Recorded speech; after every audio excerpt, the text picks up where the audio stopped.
Hey everybody, welcome, hi. We're going to play some X-Men today. Yes, we are. Yes, we are. Although before we do that, we are going to confirm, is there sound? Always check the sound. No, that was not me playing piano, James. Good guess though. I thought this morning, I thought it'd be nice to actually have some sound, and I just went, free jazzy sound. And this was jazzy piano that somebody has made free. And so, let's see. Hi from Malta, Andrew. Oh, do we know you? Yeah. Andrew, correct me if I'm wrong. You actually bought some games for me, right? Before we left, and we met a couple of times, I think. Oh, it's been so many years. It's just nice to hear from Malta. I think it's been three years? It's almost been 3 years. Yeah. It's amazing. Actually, I think it has been more because we left Malta before, because we spent a month or two in England and then we moved here. So I think it has been officially 3 years since we left Malta. Wow. That is amazing. Okay. Everybody is confirmed. There is sound. And there are mutants. And guess what else there is, folks? This literally just showed up in the mail about 30 or 40 minutes ago. It's not supposed to be out till like early April, and I got an early copy. So, here's the deal. We're here to play X-Men Mutant Insurrection because people on Board Game Geek launched a campaign to give it lots of thumbs on the Rahdo Request Geek list, and it rocketed faster than almost any game I've ever seen. So, we are happy to be playing that. So it's like the Redditors have come to your channel and started manipulating the votes? No, the Board Game Geekers, not the Redditors. The Redditors don't care for me. I'm just making the Redditor, stock market connection. Oh, yes, it is not entirely unlike that. Yes. That is true. Yes, anybody can manipulate what games I play if they go to request.rahdo.com and start thumbing games that have been listed as games we might play. So anyway, we're already set up for this. This is what we're playing. But this would be a lot of fun to play too, I think. And it'd be a great, nice little 1-2 double feature of Marvel gaming. So, what I was thinking is, well, you may or may not have noticed, I see $18 of you have already noticed. Today, we are trying to raise funds for a wonderful institution that is at the forefront of trying to push back against, violence against Asian Americans and Pacific Islanders. The AAJC, they have been working to, expand, voting roles. They've been, fighting stereotypes. They're absolutely fantastic. And we've already donated to them, and we'd like you guys to, too.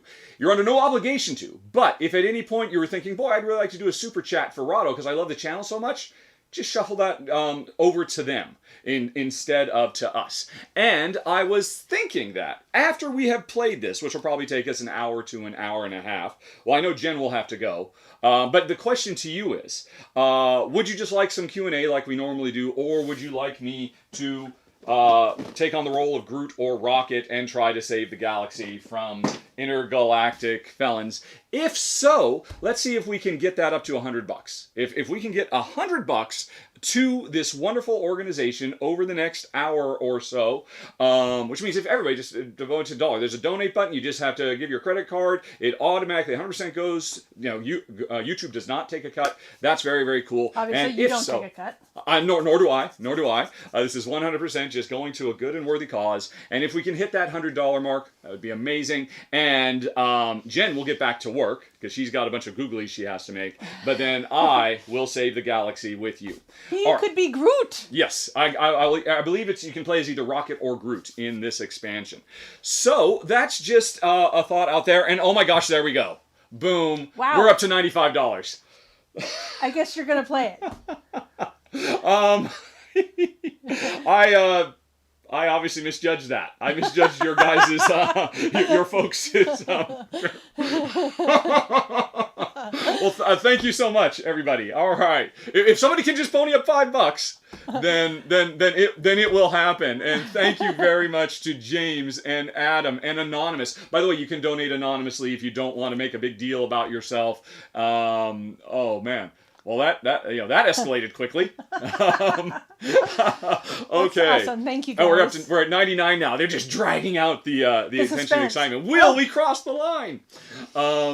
I actually did before we started filming. I talked about. So I told Jen, "Hey, I want to do this." She said, "That's cool." And I said, "What if they hit 250? Will you stick around?" And she said, "No."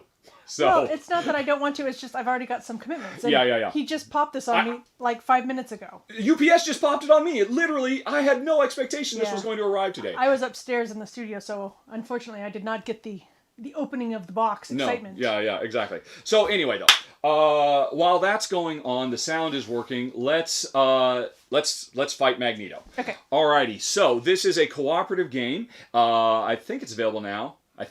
And it's players working together to fight one of. I think the game comes with like 7 different scenarios. We are going up against the Rubicon. Magneto has had enough. He says he makes a proclamation. Homo sapiens have created sentinels to hunt us. Drastic steps must be taken to ensure mutants have a future. So, this is the beginning of the adventure we're playing, and this is a level 2. There's easy, medium, which is what this is, and hard adventures. So we're playing a medium one. Let's see. The first time a villain mission is put into play or flipped face, as soon as we see a villain, the villain doesn't come out. Instead, the acolytes come out, and we put the Magneto protocols into play. This is a new one for us, folks. We have not seen this one yet, so we'll be... but Magneto is up to no good. But it could have been, we would have deal with the Brotherhood of Mutants. Or there could have been a second Genesis. Those are the 2 easy ones, and they are pretty easy, I gotta say. Then there's the Rise of the Sentinels, the Hellfire Gambit, and then finally the hard ones, Dark Phoenix, and... Dark Phoenix, the Hellfire Club, and Dangerous. So, we're not playing any of those today, and each one of them, the core game is still the same. This is a kind of a cooperative Yahtzee game inspired by Elder Sign, because it's from the same designer as Elder Sign.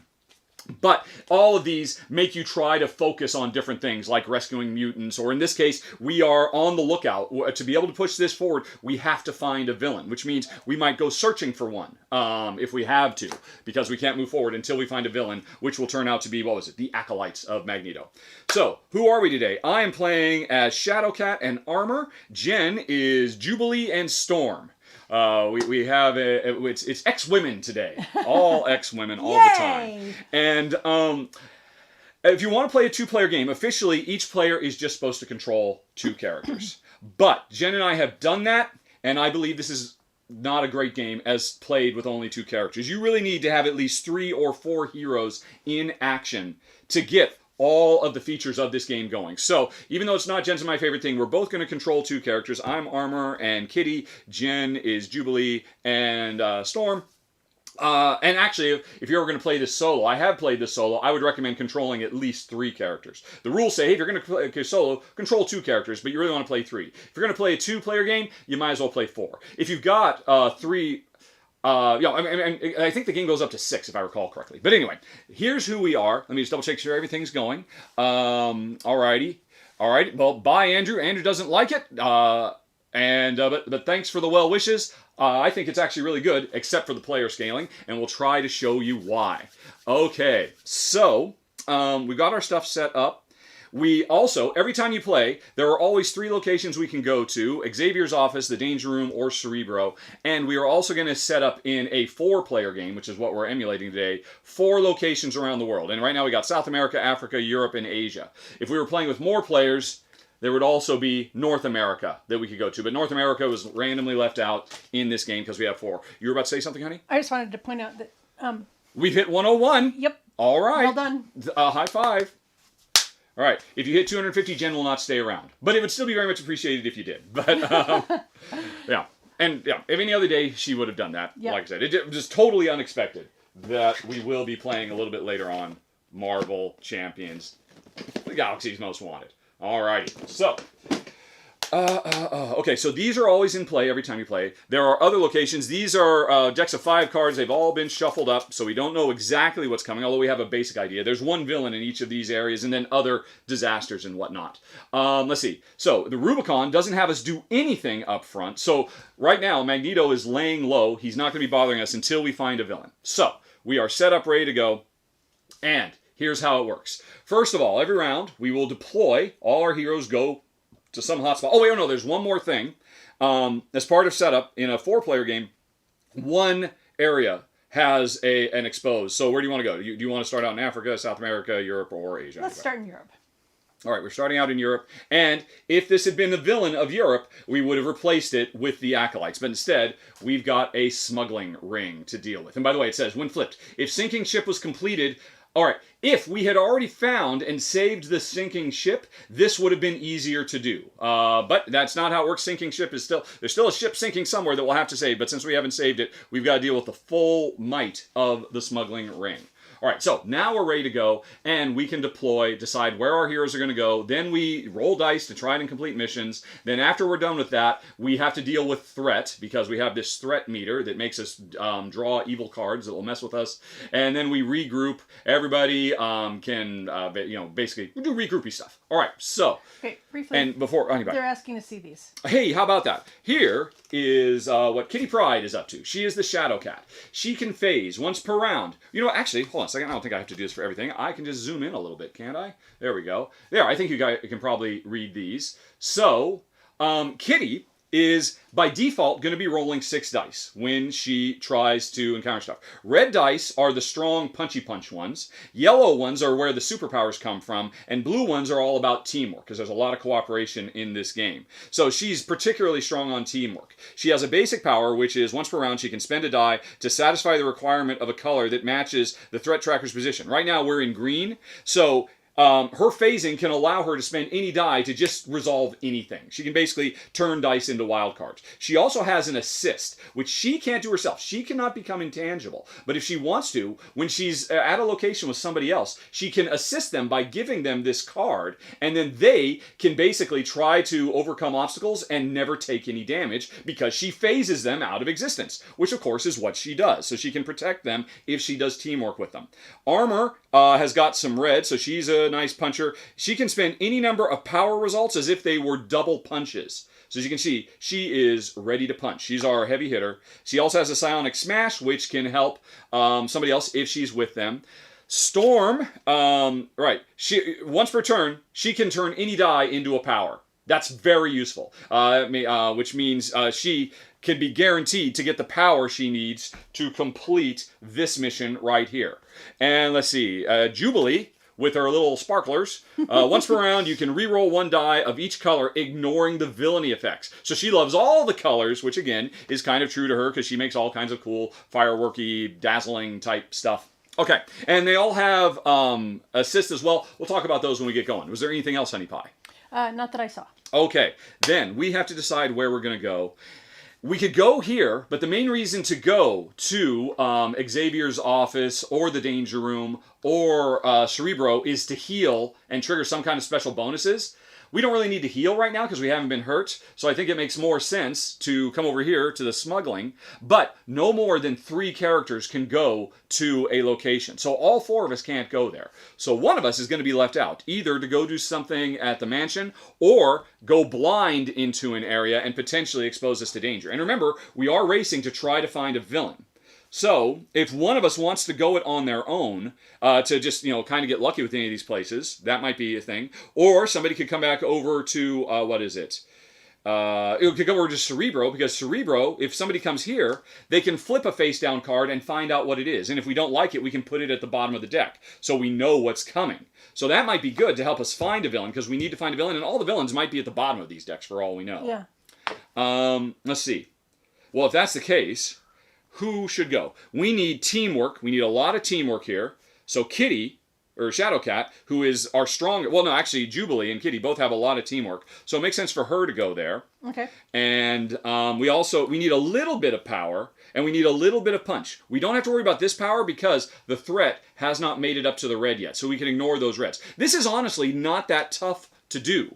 I think 2 characters might be able to handle it by themselves, especially 2 characters who are really good at teamwork. Yeah, and I think maybe the other 2 should just go somewhere else. All right, and just take a chance? Yeah. All right, well.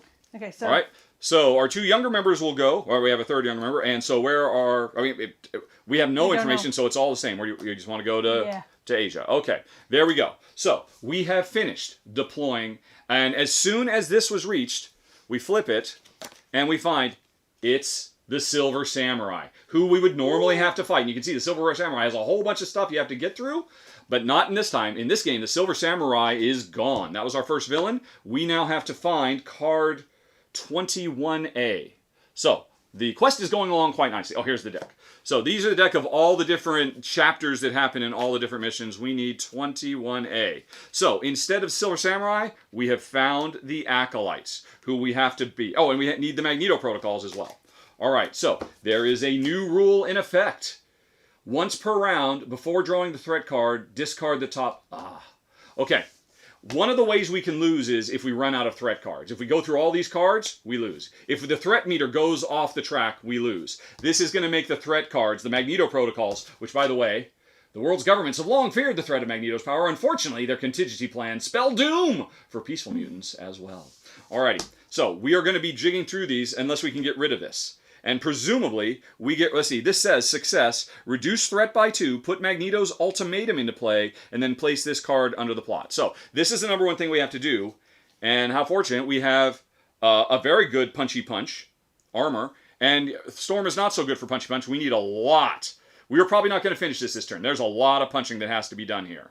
Also, it would have been ideal for Shadowcat to be here because we have to take damage to complete these, and her special ability is allowing her teammates to avoid damage. Oh well. Tailady, that's the way it goes. We are done deploying. Now it's time for the mission. These characters can resolve in any order we want. So you want to just focus on the easy one first? Oh, sure.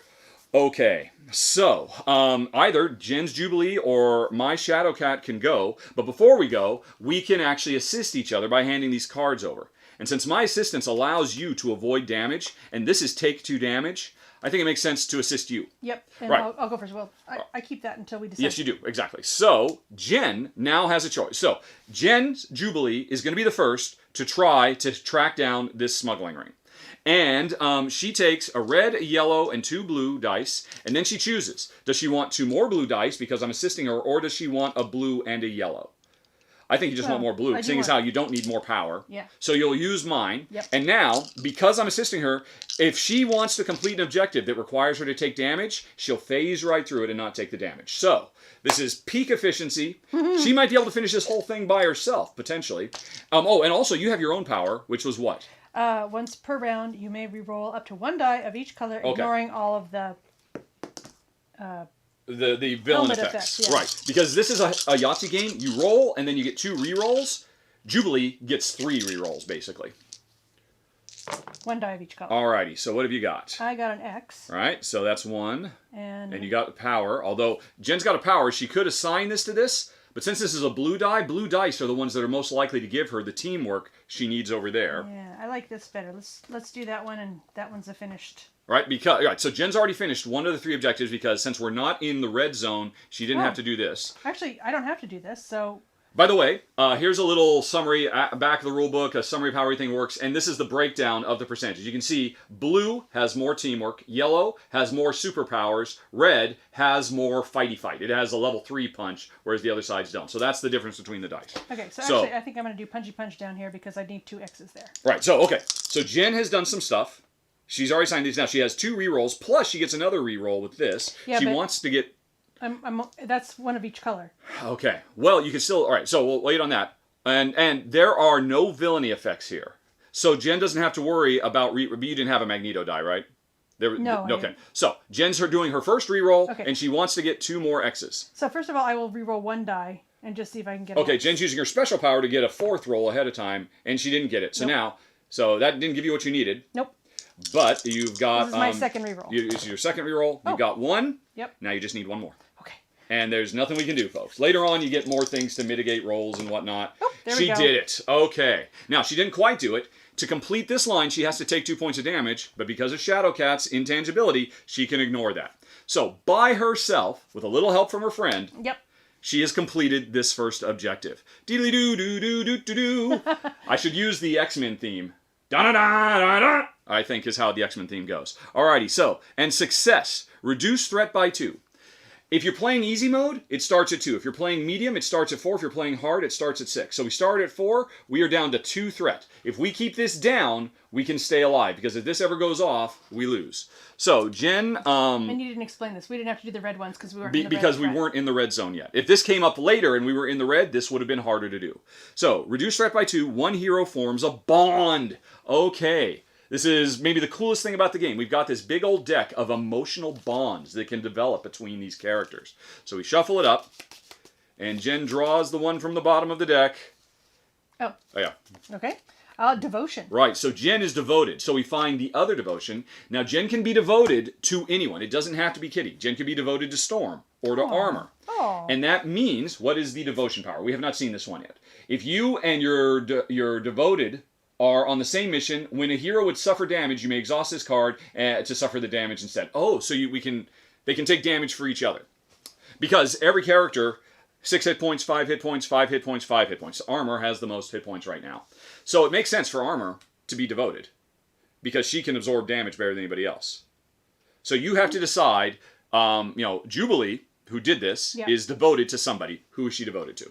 Well, I think we actually and it basically done means quite somebody a lot can of take Shadowcat last time we played this. We did play a lot with Shadowcat. So, remember, Shadowcat basically helps people avoid damage. Yeah. So basically, who do you want to absorb damage on behalf of Jubilee? I guess Armor. I think it makes sense. Armor. So Armor is devoted to Jubilee. These two characters have a special bound, and from now on, they want to travel together. And that kind of makes sense too, because both of our blues, maybe if there's a lot of blue, but otherwise we might not want to put them together all the time and mix them up like this. Also, it is possible that their bond might break, and they go from being devoted to being dependent. Oh, and then that becomes a negative that we have to deal with if their bond breaks. This X-Men and this game is basically a big superhero soap opera. So there is a devotion between our young our ex-ladies. Okay, so this is done. And that means our heroes go back to the Blackbird, and the game comes with this cool little thing, and we're supposed to have standees and all that, and we're supposed to put them there. I don't have enough space so I'm just showing you the Blackbird because it is really neat, and there's Rogue and Jean Grey and the Phoenix on there. We'll just say the Blackbird means come back to our own area. Okay. All right. And the smuggling ring is complete. Okay. And which means, since we didn't fail, each hero would have suffered 2 damage if we'd failed at this. All right. And Shadowcat didn't get to do anything. But she did still help you avoid taking damage. Yep. So that was still worth doing. All right. We're done with that. Now, Shadowcat's not going to do anything this round. Now it's either Storm or Armor who steps up and starts trying to punch. To defeat the Acolytes, which is what we're here to do. I think Armor should go first. All right, Armor will go first. So, Armor gets 2 reds, 3 yellows, and a blue. So she's a bit better at punching, although she's still mostly good at power. And before she does, Storm can assist. Yep. There's no reason not to. But if there were like 3 people here, Storm might... No, I want to assist the other player instead. So Storm is going to assist Armor. So that means, instead of taking this red and this yellow from mine, if we needed less punch, I could take Storm's yellow and blue instead. However, this time we need a lot of punching, so I'll just stick with my default.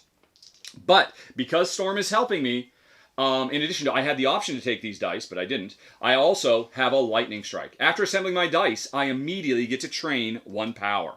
So, if you give me a power, which is the helix, the DNA, there you Getting go. there.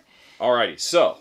This is like Armor has 1 extra die because she's fighting alongside Storm. So, in addition to all my dice, I've got 1 power, and I do need 1 power. So hopefully that means I don't have to use the dice. I could use the dice to get other stuff I need. So I'm going to do my first roll. Whoa. And what's my power? Ooh. I can spend any number of power results as if they were a 0.2. So actually, I could turn this lightning from Storm into power. So they actually work really well together. That's very cool. Okay. So, what have I got? I'm going to get 2 rerolls now. And here's the problem. I have a couple of villainies. Whenever you roll these, they don't do you any good. And if the place we are has a villainy effect, and what is this? The Acolytes do. It says, if we ever have to re-roll a villainy die, we re-roll 1 die showing a punch as well. So if I want to re-roll those, or these, and I do because they don't do any good for me, it's going to force me to get rid of one of my punches. And this is where we need punches. So I have a choice, or I have a couple of choices to make. First of all, I think I will take this power from Rogue. Well, I don't have to do it right away, but I think I'm going to use this power. She gave me this, and then I can spend any number of my results as if they were... Oh, okay, I'm also going to use this as another power. So I want to roll... If I had 3 powers, I could make all of them punches. So I've already effectively got 1 of these level 2 punches done, thanks to my power combined with Storm's power. I've got another punch done. And if I'm willing to take damage, I've already completed 1 of the 3 objectives. And then I've got 2 more punches, which could be... Now, you see, this one needs 4, and no die has a 4. So I could combine both of these to be a punch. And then I've got a teamwork here. And now I need another power. I don't have any. And you have to completely finish a line. If you don't completely finish it, it doesn't count. So if in my two rerolls, but here's the problem: if I reroll these, I lose one of these powers, thereby making that tougher. What if you reroll that? This can go there, if necessary. Yeah. And then you reroll. Because I wouldn't mind rerolling this because it could turn into a 3. Exactly. Good call. It's good to have Storm along because she's got that good tactician. So I'm doing my first reroll because I'm rerolling any number of the villainy dice. I have to trigger this, which means I have to reroll a punch. So I'm rerolling this punch. My first reroll gives me more villainy, but it gives me power. And so this is another power that I could turn into a 2. So yeah, so you've done it. I've got 2. I'll be able to use my power to turn that power into a 2. And I could roll a third time. I'm not going to. I'm going to stop while I'm ahead. I will take 1 point of damage. And combining the lightning strike plus the exoskeleton allowed me to finish 2 of the 3 lines. That was actually very good, and I took 1 point of damage. And now armor is done, and Storm is up. Yes. And so armor can now return the favor and help Storm and give her that power. And if she didn't, Storm would only be rolling 4 dice, which would not be good. So here's what Storm gets to roll. And Storm has her own power for herself, which is something about power, right? Once per round, you may turn 1 die to a helix result. So Jen can crit, which she doesn't need right now, unfortunately. And then the power I gave you... You may increase the value of one of your hits by 1. So you could turn a 2 into a 3 to finish this. That's nice. Perfect. It's like we planned this, folks. Okay, look at that. I've got one of those. All right, don't want to re-roll that. I think I will increase the value of one of my punches by 2 to a 3, and then you have another punch. Yep. You do. So you're done. And I take a point of damage. And then you take a point of damage. So that's it. We finished it. Things are going quite nicely. Swimmingly. Okay, so they come back to the Blackbird, and our reward is bring the ultimatum into play, then place this card under the plot. So we're not done with this card. This card will come back. So this is the plot. It goes under here. And what else did it say? It said bring ultimatum into play, 23A. So we have a new card that's changing stuff. 23A. Magneto's ultimatum. All right. So there is new trouble. Let's go over here. So this is a new mission we've got. We have to deal with Magneto's ultimatum, which will put Magneto's vision into play. So we have to do this, and this arrow means we have to do these in order, and this is a lot. That is a crazy amount of punchy punch. That is probably not going to be doable in 1 turn. We had a couple of easy, quick victories, but things are going to slow down. All right, so we came home, and that was all we got. We didn't get any other reward for that, other than just moving the plot forward. Okay, so all the heroes are done. They've all come back home. Some people have taken a little bit of damage, but thanks to the power of teamwork, we're doing great. So we now, and by the way, all of this was here. Attempting a mission, you choose the active hero, you assemble your pool, you roll dice, you complete objectives, you check to see if you succeeded or not. We've done all that. Oh, thank you for armor and Storm. Now we go to the threat phase. We have to raise the threat. And what that means is we look at all the cards that are out, and any exclamation points raise the threat. Magneto's ultimatum raises the threat by 2. So we're right back to where we started. And when we get up into the yellow, we have to start drawing worse cards. When we get into the red, we get to draw worse cards. But there are no others. Then, let's see. Then we have to flip missions. We're playing a 4-player game, so one mission, one of these locations has to become a new active thing. And well, we found a villain already there. So that means there's no more villains here, villains are dangerous. And so I'd rather not fight another villain because they tend to be much tougher. Well, so we're not still looking for villains. Yeah, we did it. We did it. We found a villain. Okay. That's what made the acolytes come out. So I say this is actually the best place to go. Okay. And we now have a trapped mutant. Flip. If the turf war was completed, this would have been a little bit easier, but we haven't completed the turf war here, so we have to save the trapped mutant before we actually find out what's going on with the gang warfare. Okay, so we've done that. Then we draw and resolve a threat card. Because we're still in the green, we draw the weakest threat card. Although it's not very weak, it's a Sentinel. So this says, this will go to one of our targets, whichever target has the most objectives, and it will make it tougher to do. This has 3 objectives, this has 3 objectives. So it's a tie. We can say that Magneto's ultimatum is guarded by a Sentinel, or the trapped mutant is guarded. All right, yeah. Because this is an easier one. I mean, this is already hard enough to do, so that makes sense. And this only happens if we're in the red, and that only happens if we're in the yellow. No. Right? These always happen. Those always respond. Okay. Okay, but this won't happen unless we get into the yellow. All this happens. Okay. All right, so we have finished the first round. It was actually a pretty successful round. We are on our way to crossing the Rubicon, or stopping Magneto from doing so. Oh, wait! Forgot. This is a special rule. The Magneto protocols say one additional card gets tossed. So, that's gone. We drew a card. The faster we go through these cards, the worse it is. So, that's it. We are now on to the next round, and once again, we start deploying. So, up to 3 people could come here. This is what we have to do. I think we've got to do that. Yeah. And this is 2 and that's 2. Yeah. Which one, does anything reduce the risk? Right. So if we beat this, one hero gets a mutant. And that means we get helpers. Like Multiple Man, or Celia Reyes, or Warlock, or Cannonball, or Gentle, or Wolfsbane, or Magma, or Dazzler. Dazzler. I love Dazzler. Just because that's one of the few X-Men I ever liked. Alrighty. And that one... So and this one is, if we beat this, you just put the next stage of his plot into play, and then, so nothing good happens. Okay, so other than we get rid 4. of this threat rising. So if we don't do both of them, we're going to be up in the yellow. I don't think it's possible to do both of them. I mean, we could maybe, 3 people here could maybe do that, but one person by themselves, I don't think could do this. So we are probably going to rise 2 and go into the yellow. Yeah, I think if we don't do them both, we will. So. Well, yeah. I mean, even if, yeah. So we're going to rise into the yellow no matter what. We could let this sit because, and focus on this. We could also, here's the thing. We need so much punch. Somebody should come over here and train. Because one of the things you do, you can go to the danger room and train so that you could walk into a battle with more punchy punch.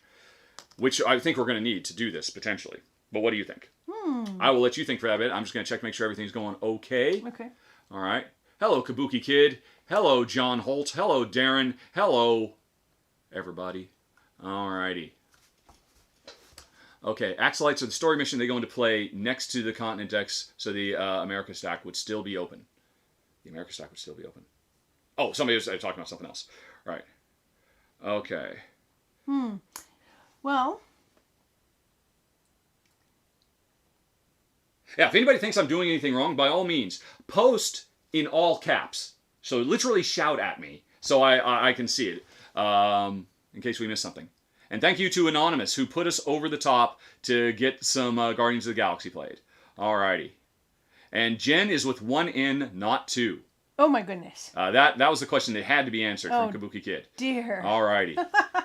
Okay. Well, I think... I mean, we can guaranteed finish this. Oh, absolutely. And I don't think we can do both. So we're going to bump 2. One person could even just do this, but it's a Sentinel. So I wonder if we shouldn't have sent the Sentinel over there. We could. And had 3 people working on that one and 1 person working on this one. You're saying you want to do that? I mean, because if we don't finish it, then we're going to rise by 3. And that's, now it's 6, 8, 9, 12, 15, 18, 19 punch amongst 3 players. Yeah. And it's not like we have Wolverine. Wolverine is almost all red dice, if I recall correctly. Okay, now let's leave it the way it was. Yeah. And we'll just get started on this with 1 person and get the other 3. I think somebody should train so we have more punch to deal with this in the future. And... let's see, what happens if we fail? If somebody fails here, they suffer 2 damage. We could send somebody here just to try to get the first line done. And they'll take a little bit of damage, but that's okay. It's not the end of the world. And then 2 people could come over here, because 2 people should be able to finish this. And then somebody could train so we can go in with more punchy punch later. What do you think of that? That's a possibility. Yeah. This is the kind of strategy that happens in this game. Trying to decide where you deploy. I mean, so much of this is about that. And making the smart decisions. Because there's no way we're going to avoid all 4. So we're going to go into yellow anyway. So we need to finish one of them. Well, this seems like a stretch. Let's make sure we finish And it would be great to get a mutant so we have more power going forward. Then if we do it before it turns yellow, it's easier. Exactly. If we wait, this gets harder. Good point. Good point. Okay, so... So who's going? Who do you want to train? Well, it's just somebody who's going to get a punch. Let's see. Also, remember, wherever Storm goes, she gives somebody a training token.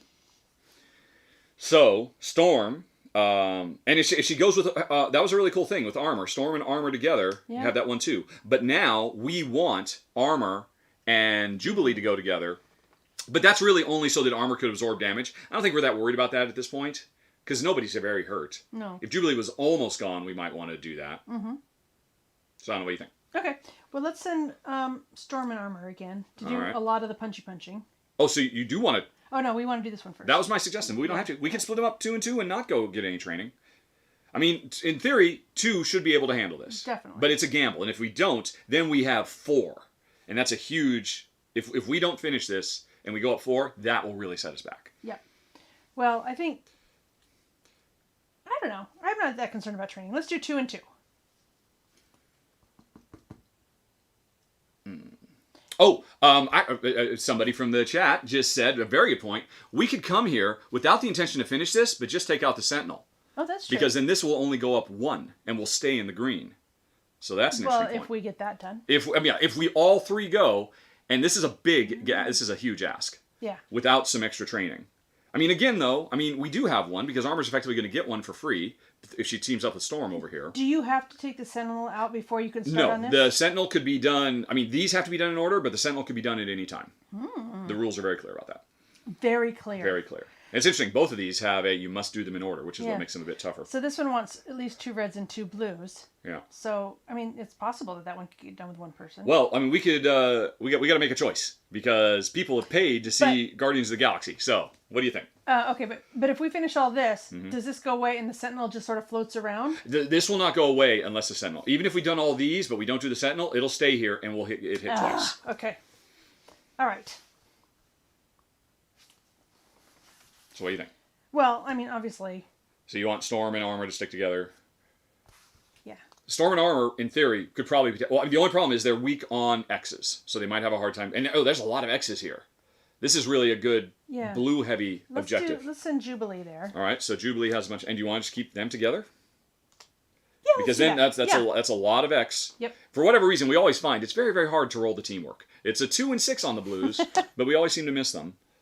Okay. All right, well, then Armor whoever tries this and fails takes 2 damage. Armor has the most hit points. Mm-hmm. So you want Armor to do this by herself and Storm to have some more punch for later?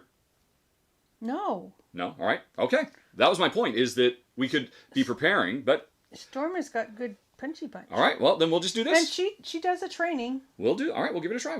Okay. All right. I don't think we'll get this finished, though. Well, that's okay. All we need to do is get the... Yep, okay. But this means that since they're both here, they will both take 2 points of damage. So we will suffer a net 4 loss instead of 2. And they're not going to finish this. Guaranteed. So we're going to take 2 more points of damage, as opposed to a Storm coming over here, getting rid of her damage, and having more punch to go in the next round. Because this will not succeed. There's no way, even with all 3, it would be a stretch. Yeah, but Armor only has 1 blue. Armor only has 1 blue, yeah. But she has a lot of punch, and she can maybe get that. I don't know. What do you think? It might be better to send Shadowcat. She's got 2 reds and 2 blues, but not if she goes by herself. Well, she has 3 blues and 2 reds. So but she is probably the best suited of everybody to deal with this. I thought she couldn't use her... Oh, no, she just doesn't use her power. Yeah, she'll have these dice. If nobody comes with her, she won't have any... Okay, yeah, let's do that. All right, so we're sending Kitty Pryde off by herself to face Magneto alone. All right. And then what? Well, so the 2 of these will team up. But again, these are our weakest, and so we need more teamwork over there. So, but this is way overkill. Jubilee definitely needs to be there. Right. So you want to... I guess Storm will give her the power she needs, and then Armor could heal and get some more punch to help finish this off. Okay. All right, so there we go. So that's the final plan. And if anybody goes to an office, they immediately resolve it before anything else happens. So Armor just got healed up, and she has more punch for the future. She could have trained in punch X, which is teamwork, or the Helix, which is power. So now we can start resolving all these. Let's just get poor Kitty done, because this is going to be painful. But we knew it was going to be painful for somebody. Alrighty. So, right, she needs 2 reds, 3 blues, and a yellow. Okay. And hey, I've got... Oh, there's a 3. Well, all right. So that's a good start off the bat. Now, if I have to re-roll a villainy die, I lose 1 die. But here's the deal. I could just ignore these. I don't have to re-roll them at all. But I'm throwing away my best shots at getting the other X. So I think I am going to, for my first reroll, I'm going to reroll these, which means I have to sacrifice 1 die. I don't need any more punch, so I'll just sacrifice that. Well, if you're going to try for a second. Okay, all right. But I'm not going to get all of that with 3 dice. It's just simply not going to happen. But what the heck, we'll take a look. What do you have? I've got... Oh, no. Right. Because you need 2 red for that. Once per round, I can... Oh, but all right, my power, I forgot. This is one of the best ones. Yeah. I can use a die to take care of anything. Any die can just take care of anything. Since we're in the green, it could take care of any of these. Okay, well, you have 4 die left. I have 3 dice. No, I don't, because I have to give 1 up. Right. So I only have 3 dice, which I need 1, 2, 3, 4. So I cannot do them. It's impossible. and I have to go from top to bottom. Yep. So, I mean, I only came here to try to get the work done. It's going to work. Well, it doesn't matter. Just use your power and use one of those die. Yeah, all right. Oh, well, that means, yes, I had a die left over, didn't I? You had... I had two Magneto and a whatever. So I'm going to ignore these two Magnetos. I'm just going to use my power to turn one thing I want into what I want. And on my first roll, I did it. And so I did have two Magnetos still and something else. I could re-roll, but you can't. But I would only have two dice. It wouldn't be doable. So I'm just going to stop right there. And I've failed, so I take 2 points of damage, and that's okay. All right. So Kitty is done. She comes back home, and now. Our duo over there goes. Okay. And, right, and these are both yours, so I'm out of it. Yeah. So, you could have Jubilee help Storm. It doesn't matter with the dice. They have the exact same dice. So, I guess we'll have Jubilee start. All right. And it's 2 of those and 3 of those. Right, because she needs XXXX. She needs a lot of teamwork. Now, I'm regretting not sending 3 people there. All of a sudden, it seems like it's impossible to do. There's 2 of those. Right, no, don't forget. And one of those. Because Jubilee showed up with Storm, she got a free power. Yeah. So did you take that? I haven't yet. You should. All right. Okay. And so then the next thing... So she's got the power she needs already. Ooh! Well, she doesn't need that one. No, but she needs one here. And Storm gave it to her. Actually, that is really nice. Now, so I can... So what happens with the suffer damage if I re-roll that? All right, suffer. You'll take 1 point of damage if you re-roll that villainy die. Now, I don't have to do this guy first. You don't commit anything until after you're done rolling all the dice. Right. So right now, putting them there is just a thought process of what you might want to do. Remember, you don't need to do this one because we're not in yellow yet. Right, okay, so put it down there. And then... Oh, well... I would want to re-roll that, though, because you've already got the power to take care of it. And give yourself more re-rolls. Okay, I was just trying to finish lines. Mm-hmm. But then you're leaving Storm to have to get 2 teamwork by herself. Although she does have 2 blue. Yeah, and she'll have 6 die to do it. Mm-hmm. And what else do you have? Storm gave you a power with her assist. And then your other thing, so you have this, and then what is your actual main thing? Once per round, you may re-roll 1 die of each color, ignoring all of the effects. Right. So you get a free roll off of that without. Actually, I think I should re-roll that because it's only a 1. 1. Although I only need a 1. Yeah. But this could have given you the 3 you needed. Or the 2. So I think I'm going to once per round. Once per round, roll 1 of every color. Ignore villains. Okay. All right. So use your special power. Re-roll. Fireworks. Go. Twiddly-doo. All right. Well, you got rid of Magneto, and you turned that 1 into a 2. Yep. And you have some power. Yeah. So I have this now, and I have that now, and I have enough of that, and I guess I'll just re-roll this one for my last turn. Yep. All right, so you didn't quite make it. Nope. All right, well you're done. Again, if you'd rolled an X, you could have done it. Yeah. Because you have that power, which you didn't use. And so these don't. See, here's the thing. Yeah, you could have re-rolled this knowing you had the power, so your last roll would have been to get 2. Okay, yeah, let's have rolled that one. Yeah, I mean, just so you would have had a better shot. There we don't go. Yeah, you don't go. It still wasn't what you needed. Okay, so actually all those dice didn't get used. So all I did was take care of that guy. Oh, no, I was saying, when you were re-rolling, you re-rolled only 1 die. You could have re-rolled 2 dice by doing this. And I know, but that doesn't count because I have to do this. You have to do them in order. Of course you do. Yep. So you didn't get it anyway. Yep. So you didn't use that. Yep. All right. So, but you got rid of the Sentinel. Yes. All right. Well done, Jubilee. And now there will be no suffering of damage. That's correct. Yes. So gone? villainy isn't a problem anymore. Okay. So the Sentinel's gone. And now Storm has to do all this by herself. Go. All right. So she's got 1, 1, 2, 3, and 1, 2. Okay.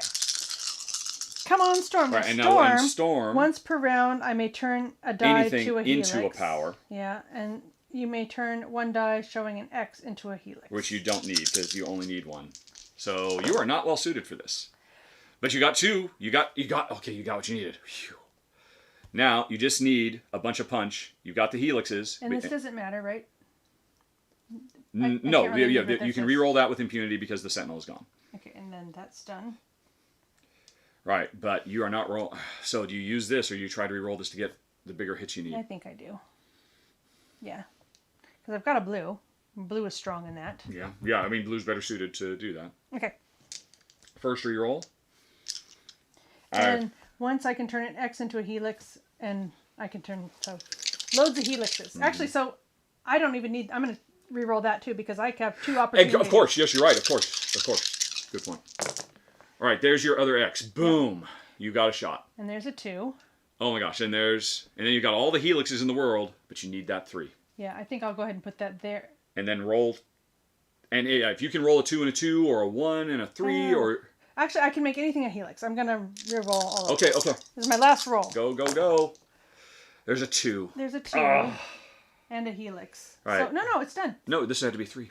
It's a 3. Okay, but this is a helix with my special All right, so that was it. You didn't quite make it. You came up 1 short, which means, boom, this line didn't finish. You finished the first 2 lines. Yep. Go home, Storm. And on the way, each hero discards a training token. So nobody had the training token she had, she lost. So no big deal. And we did. So we're going to move up 3, unfortunately, which is very sad. Right, and we're done. So now she comes home, and we go through the steps. That did not go as well as we would have hoped. I'm sure the audience is saying we made terrible mistakes. So the threat raises by 1, 2, 3. That's scary. We have to in a 4-player game flip 1 mission. They can't flip here, so we got to flip someplace else. And it means a villain could pop up anywhere because all these have villains. But this is a higher chance. There's only 4 dice here, so we can avoid villains by going to Africa or South America. Okay. Pick one. South America. Good choice. It's a belligerent mutant. Nothing happens upon entry, although it is another thing, unfortunately. All right, and now we have to get rid of a threat card because of the protocols, and we have another sentinel, which goes to the thing with the most icons. So that is 9 icons here or here. So it can go here, which increases 1, or it can go there. Wow. We were doing so well in the first round, folks, but this might be where it all falls apart. So we got to make one of them tougher. We have to finish this, though. Yeah.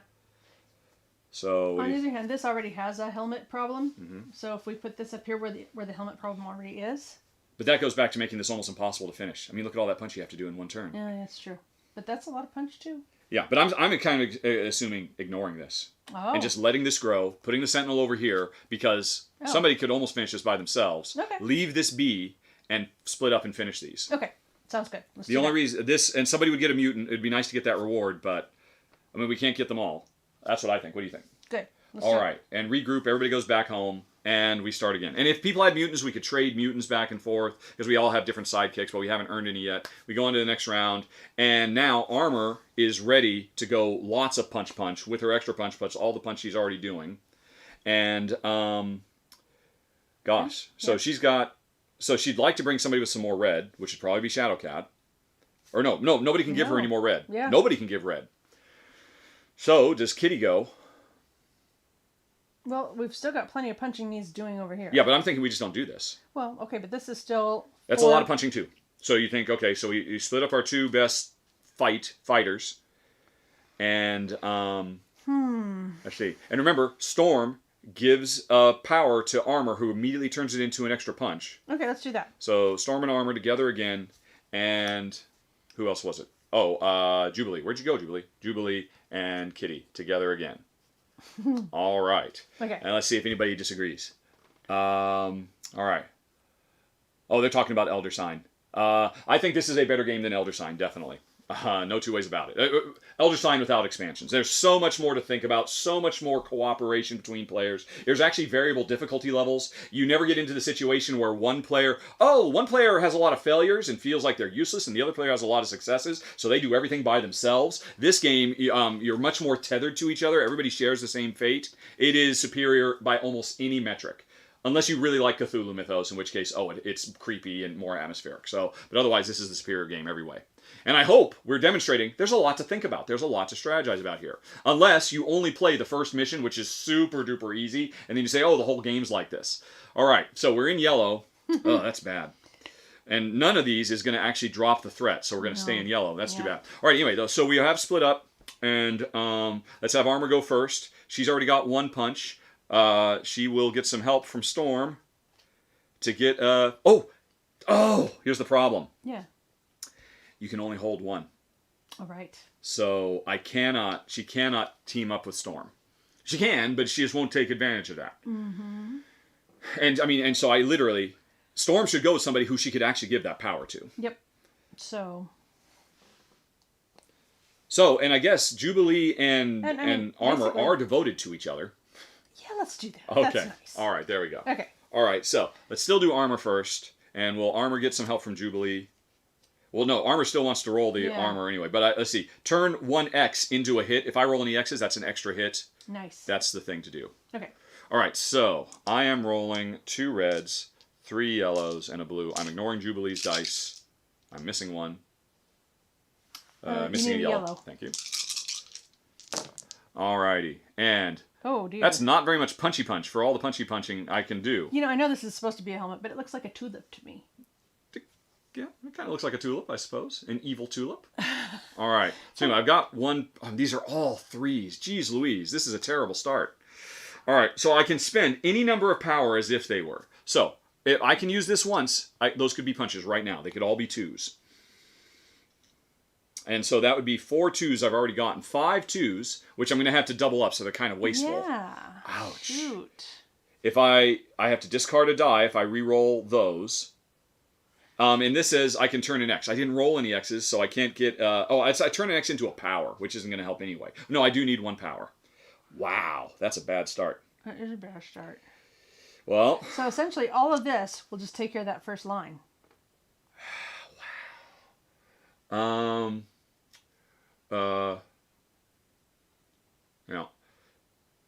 That is a true observation, Darren. It's something we all have to, have to question about ourselves. Well, I could just keep re-rolling to try to get more power before I use this to actually convert power, or do I just say, hey, these are all 2s? You know, I think you just do that one line and you let Jubilee do the last line. All right. Well, I mean, Jubilee will have 2 red as well. Yeah. Because she will get armor. Jubilee will have. Over here. Yeah. Jubilee will have 2 red. We'll have armors. All right. Okay. So I'm just leaving all this alone, and that's 5. Yeah. Well, so this is 3, and that's 3. And then and that's the helix. Right. Okay. So, but here's the deal. So if I re-roll and I lose something. Right. So do I not re-roll? No, just you're done. Okay. She said so, folks. We're done. That was a terrible roll after all that preparation. Yeah. It did not work out. Do I even need to use this? Yes, I do. That's 1, 2, 3, 4. And that's it. So, you failed, Armor, but don't worry. No, she didn't. She did good.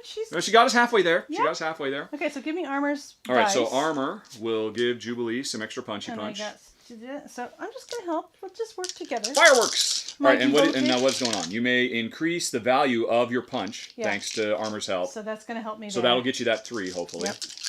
And what's it? Once per... Oh, you get to re-roll 1 of every color as well. Yep. So you can do it. You Ignoring can do the it, Jubilee! helmets. Okay, well, hey, there's a 3. All right. I'll go with that. And we need 2 more 3s. And this So one... that 2 is a 3 thanks to Armor. Yep. And So now you just need 3 hits. Okay.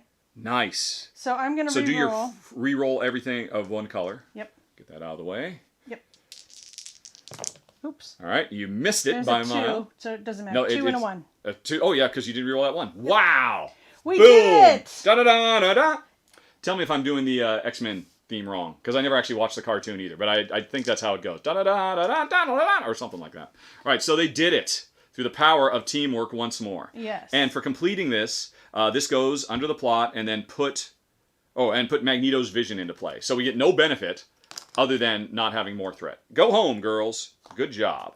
What is it? It's card 24. And this goes under here. And we're making good time. 24. 24. There we go. Magneto has a vision. It's not a new place for us to go. It's a new story goal. Magneto and the new acolytes are prepared to take drastic measures, and the humans have responded with fear and anger. It's more vital than ever for us to show humanity there are good mutants in the world. Alrighty. If the completed mission pile... Oh. Okay, so at the end of a round, if we have finished a mission from all 4 regions of the world that had an exclamation point, then we will, I think we'll probably go to the showdown. We have to flip this and find out what happens. Somebody's yelling. Can you Jubilee power without using her dice? Yes. Or no. I'm not. If you mean Jubilee's assist, a character cannot use their own assist power. An assist power will only happen if you give it to somebody else. So if you're talking about Jubilee's main power, once per round, you may reroll up to 1 die of each color, ignoring all what's-its. So yeah, she can do that. But if she held on to this, she cannot assist herself. She can use her own dice. She can use her own dice, but not her own assist power. If that's the question. I think that was the question. And thanks for the all caps. I don't think we would have noticed otherwise. Okay. Oh, here we go. Somebody's giving you that. It's got a bunch of da. Da-da-da-da, da-da-da, da-da-da-da-da-da. I actually thought, when you were waiting at the beginning and you knew this is some jazzy piano music, I was actually going to download the music for the X-Men cartoon, but I was afraid I'd get a copyright strike, because I probably would, so I didn't do that. But I should have taken the time to at least learn the notes. Alrighty. I'm sure all of you know the notes and you're doing it yourself. Every time we get a win, you guys can all sing it. Okay. Alright, Okay, so, here we are on here. so that was done. Nothing else happens here. Right. And this is interesting. We will... So we have one from Europe. We'll have one from Asia. So and when we do this, we'll have one from here, and we need one from Africa. So that we have a new goal. Okay. We have to travel all around the world and stop these things. Okay, well, I want Storm to go first. All right, Storm goes first. Go, Storm. And then she's with Shadowcat, so that would Oh, only yes, give yes, me here you go. 2 more blues. I'm not going to bother. Well, but what does she do? you want the power. Do you? No, actually, you don't need her power. Her power is avoid taking damage. There are no damage objectives here. Ah, cool. She would have helped over here at the belligerent mutant. Okay, well, I'm going to use these dice then. All right. 3 So there's yellow, no reason to... red and blue. Okay. 2 blues. Okay. Go. Yes, sir. All right. And that's a lot of helmets. Yeah, and you can ignore... And a helmet, if you get rid of this... Wow. Discard a die. I have 4 helmets. Well, I mean, it doesn't... You only trigger the effect once, no matter how many helmets you have. Okay. Okay. And what was that? Avoiding damage on Shadowcat? If this required taking damage or that required taking damage, Shadowcat would let you avoid it. So it didn't really matter. Well, obviously, I do have to re-roll. Yeah, you're going to. And that means you're going to throw 1 die away. Yeah. And it probably shouldn't be a red because it's almost all punching you need. It's the blue is the Xyz, right? The blue are the teamwork chips. So throw a yellow. Although then, I can, because I can turn anything to a... Which you don't need, unfortunately. You are not best suited. So we perhaps didn't put together the best team here. Well, this is a 2, but it could be a 3. Yeah. I'm going to re-roll everything. All right. Okay. There's I see some punches anyway. There's a 3. There's a 3. And or a 3 down here. No, I thought I had to do this first. No, you don't. You could do this or you could do this. Oh, okay. The arrow only meant you had to do this, then this, and this. So this is available or the... What's is available? Shoot. Well, and if you roll another ability, you'll have to throw your other die away, which means you'll just roll 1 die. So do you want to try to go for the 2, or do you want to finish this, because you've got more blues, to finish that? Well, if I re-roll, I have to throw one of these blues away. That's true. Well, no, you have to throw something away. I mean, you've got the 3 here, so you could say, hey, I'm going to re-roll, throw this away to re-roll 2 blues to try to get that. But then you leave all of this for Shadowcat. She does have 2 reds. Yeah, and I only had 1 red. Mm-hmm. But remember, she also has the, hey, once per round, a die. Oh, no, it can't. We're in yellow now. So she's lost her power because there's no yellow effects on here. Well, there's that yellow effect. But we've already done that one. Oh! Oh! So she has no powers effectively now because she would have been, yeah. Well, you can train a helix if I give you my... Oh, yeah, well, I mean, that's something. But that's not helpful. We don't need No, yeah, we don't need a helix there at all. We put the worst team together to go fight the belligerent mutant, as it happens. All right, well... We did not strategize as well as we could have. Gosh. So you can say, this is nothing else, again, is a... I'm not committing to anything until... Yeah, you don't commit to anything, but right now you're having to decide what you want to re-roll. Yeah, and what I have to throw away. If you... Or you don't have to re-roll that. You can just re-roll these and not take the effect. But then you're re-rolling 1 yellow and 1... blue as opposed to re-rolling 2 blues. So essentially, I want to keep that. Okay. Well, then ignore it. You can roll 1 die. Does this have a 2? And you can roll that twice. Yes, it does. It just doesn't have a 3. So you can just roll that twice and hope for the best. Let's try that. All right. And at worst, I can always, if it comes up in X, I'll just go down and do that. Yeah. Okay, yeah, that makes sense. I mean, it doesn't matter because if I re-roll that, I have to throw something away. Exactly, yeah. So. That's the nature of the villainy. Hey, all right, so you said you're doing it? Okay, so you're done. All right, you have finished the main quest. And now you're stepping back to let Kitty take care of the Sentinel all by herself. Okay, but why don't you take that anyway? Because you can train in a helix. Oh, just to have it in general? Yeah. Okay, so I'm taking this. Upon assembling my dice, I get a power, which I won't use right now. And so, it really doesn't matter. Because I just need punches. I need punches Yeah. today's. Is blue or yellow? Blue better and yellow, they have the punch? exact same punch option. Same so two? it doesn't really matter. One. It's only if I could get a more red. So here we go. Okay. All right. Lots of punching. And that's a lot that she needs to do. And there's 3 freaking helmets and all the X's that we do not need. Wow.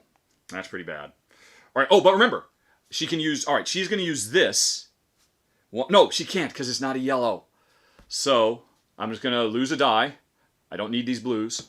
And I'll re-roll. 3! 3! Oh, 3! And now, do I keep the 1? And just try to go for... these both have 1s and 2s. Yeah, so oh, but no. You just don't do that. You roll that one. So that has a 1 in 3 shot of success. And Or do I has a bring this out 50%. as well? I think you should, yeah. Okay, so I'm not going to re-roll this because it's going to make me throw something away. My third and last re-roll, I need a 2. Or 2 1s. Or 2 1s. Or a 3. Yeah, Yes. 3! Good All thing right, I put there we that go. in there at the last minute. Boom. Oh, good job. See, they were the perfect team all along. How could we ever doubt them? All right, so the Sentinel is toasted. The objective is completed. The trapped mutant is done. Our reward, we get a mutant. So, Honey Pie, pick a Yes. mutant. I'll take... This is a shuffled deck. You just draw from the top or whatever. It's more fun this way. So, Mirage. One of us, either Shadowcat or Storm, can have Mirage. This is basically a sidekick who has an extra power. When a hero is a different mission would resolve a Magneto effect, or a villain, you may exhaust Mirage to ignore that. Ooh, I like that. So whoever takes this almost wants to be off by themselves. Okay. I mean, like, if that whoever just takes means- this goes and trains or heals or whatever, Yeah. I mean, all the other players who are out there in the world any of them could be helped by this. Yeah. Yeah. So, but who takes it? Storm or Shadowcat? Oh, and here's your assist back. Okay. Although, actually, it doesn't matter right now.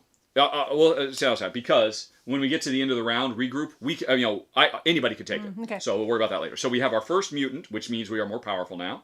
Okay. The devotion really hasn't made much of a difference in this game. It might be in the final showdown, though. Right, so now we get to the end of round. Threat. There are 1 threats. Yay! That's not so bad. And, then we have to flip something. We can't flip here. We need to find something in Africa, so let's flip that. It's a villain. And villains have a lot more stuff, and they generally don't... all right, so there we go. So if we can finish both of these, then we can move on to finish Magneto's vision. All right, so, and we have to get rid of 1 because of the Magneto protocols. We have to draw 1, and it's another frickin' Sentinel. Wants to go to the place that has the most completed tokens. Neither of these, so we can go to either of them. To the easier one. Oh, no, but actually, that's just... Well, the nice thing is... That one's damage, but... Which Kitty can help with. Yeah, let's send it over there. Make sure. But that means, currently this one, there's no danger to villainy because there's no villainy effect. Whereas if you roll a villainy here, then 2 things would happen. Each player suffers 1 damage, and you break a bond. And suddenly, our devotion would become codependence. I'm going to get a drink of water while you think about that. Now I'm going to look at the chat. Okay. Well, this is a lot of punchy. Punchy. That's got 4 punchy. This would have 4 punchy. So I guess it doesn't really matter. That they've got a 4 and a 3. Yeah, this has got 1 more punch. That's fine. Okay. So yeah, if we do it on here, this is a more equal punch. And if the person who has Mirage is over here, they can help avoid one of these, whoever's over here fighting. Okay. So whoever has Mirage needs to come over here.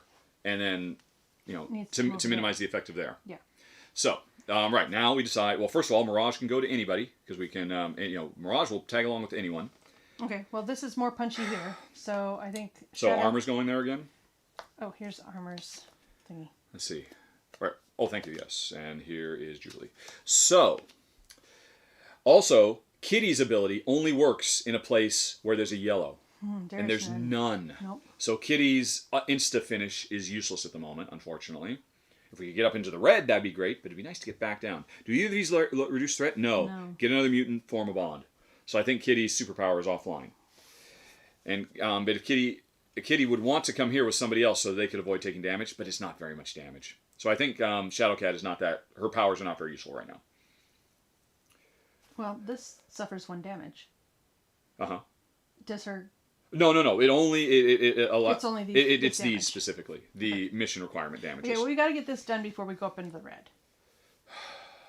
Well, I mean, if we don't do this, we're going to move up twice. So do we just throw 3 people here, throw everything we've got at this, get rid of 2 of the 3, and then just have somebody over here with Mirage to help minimize the villainy? Sure. Okay, well then who is not going? Who is the least useful?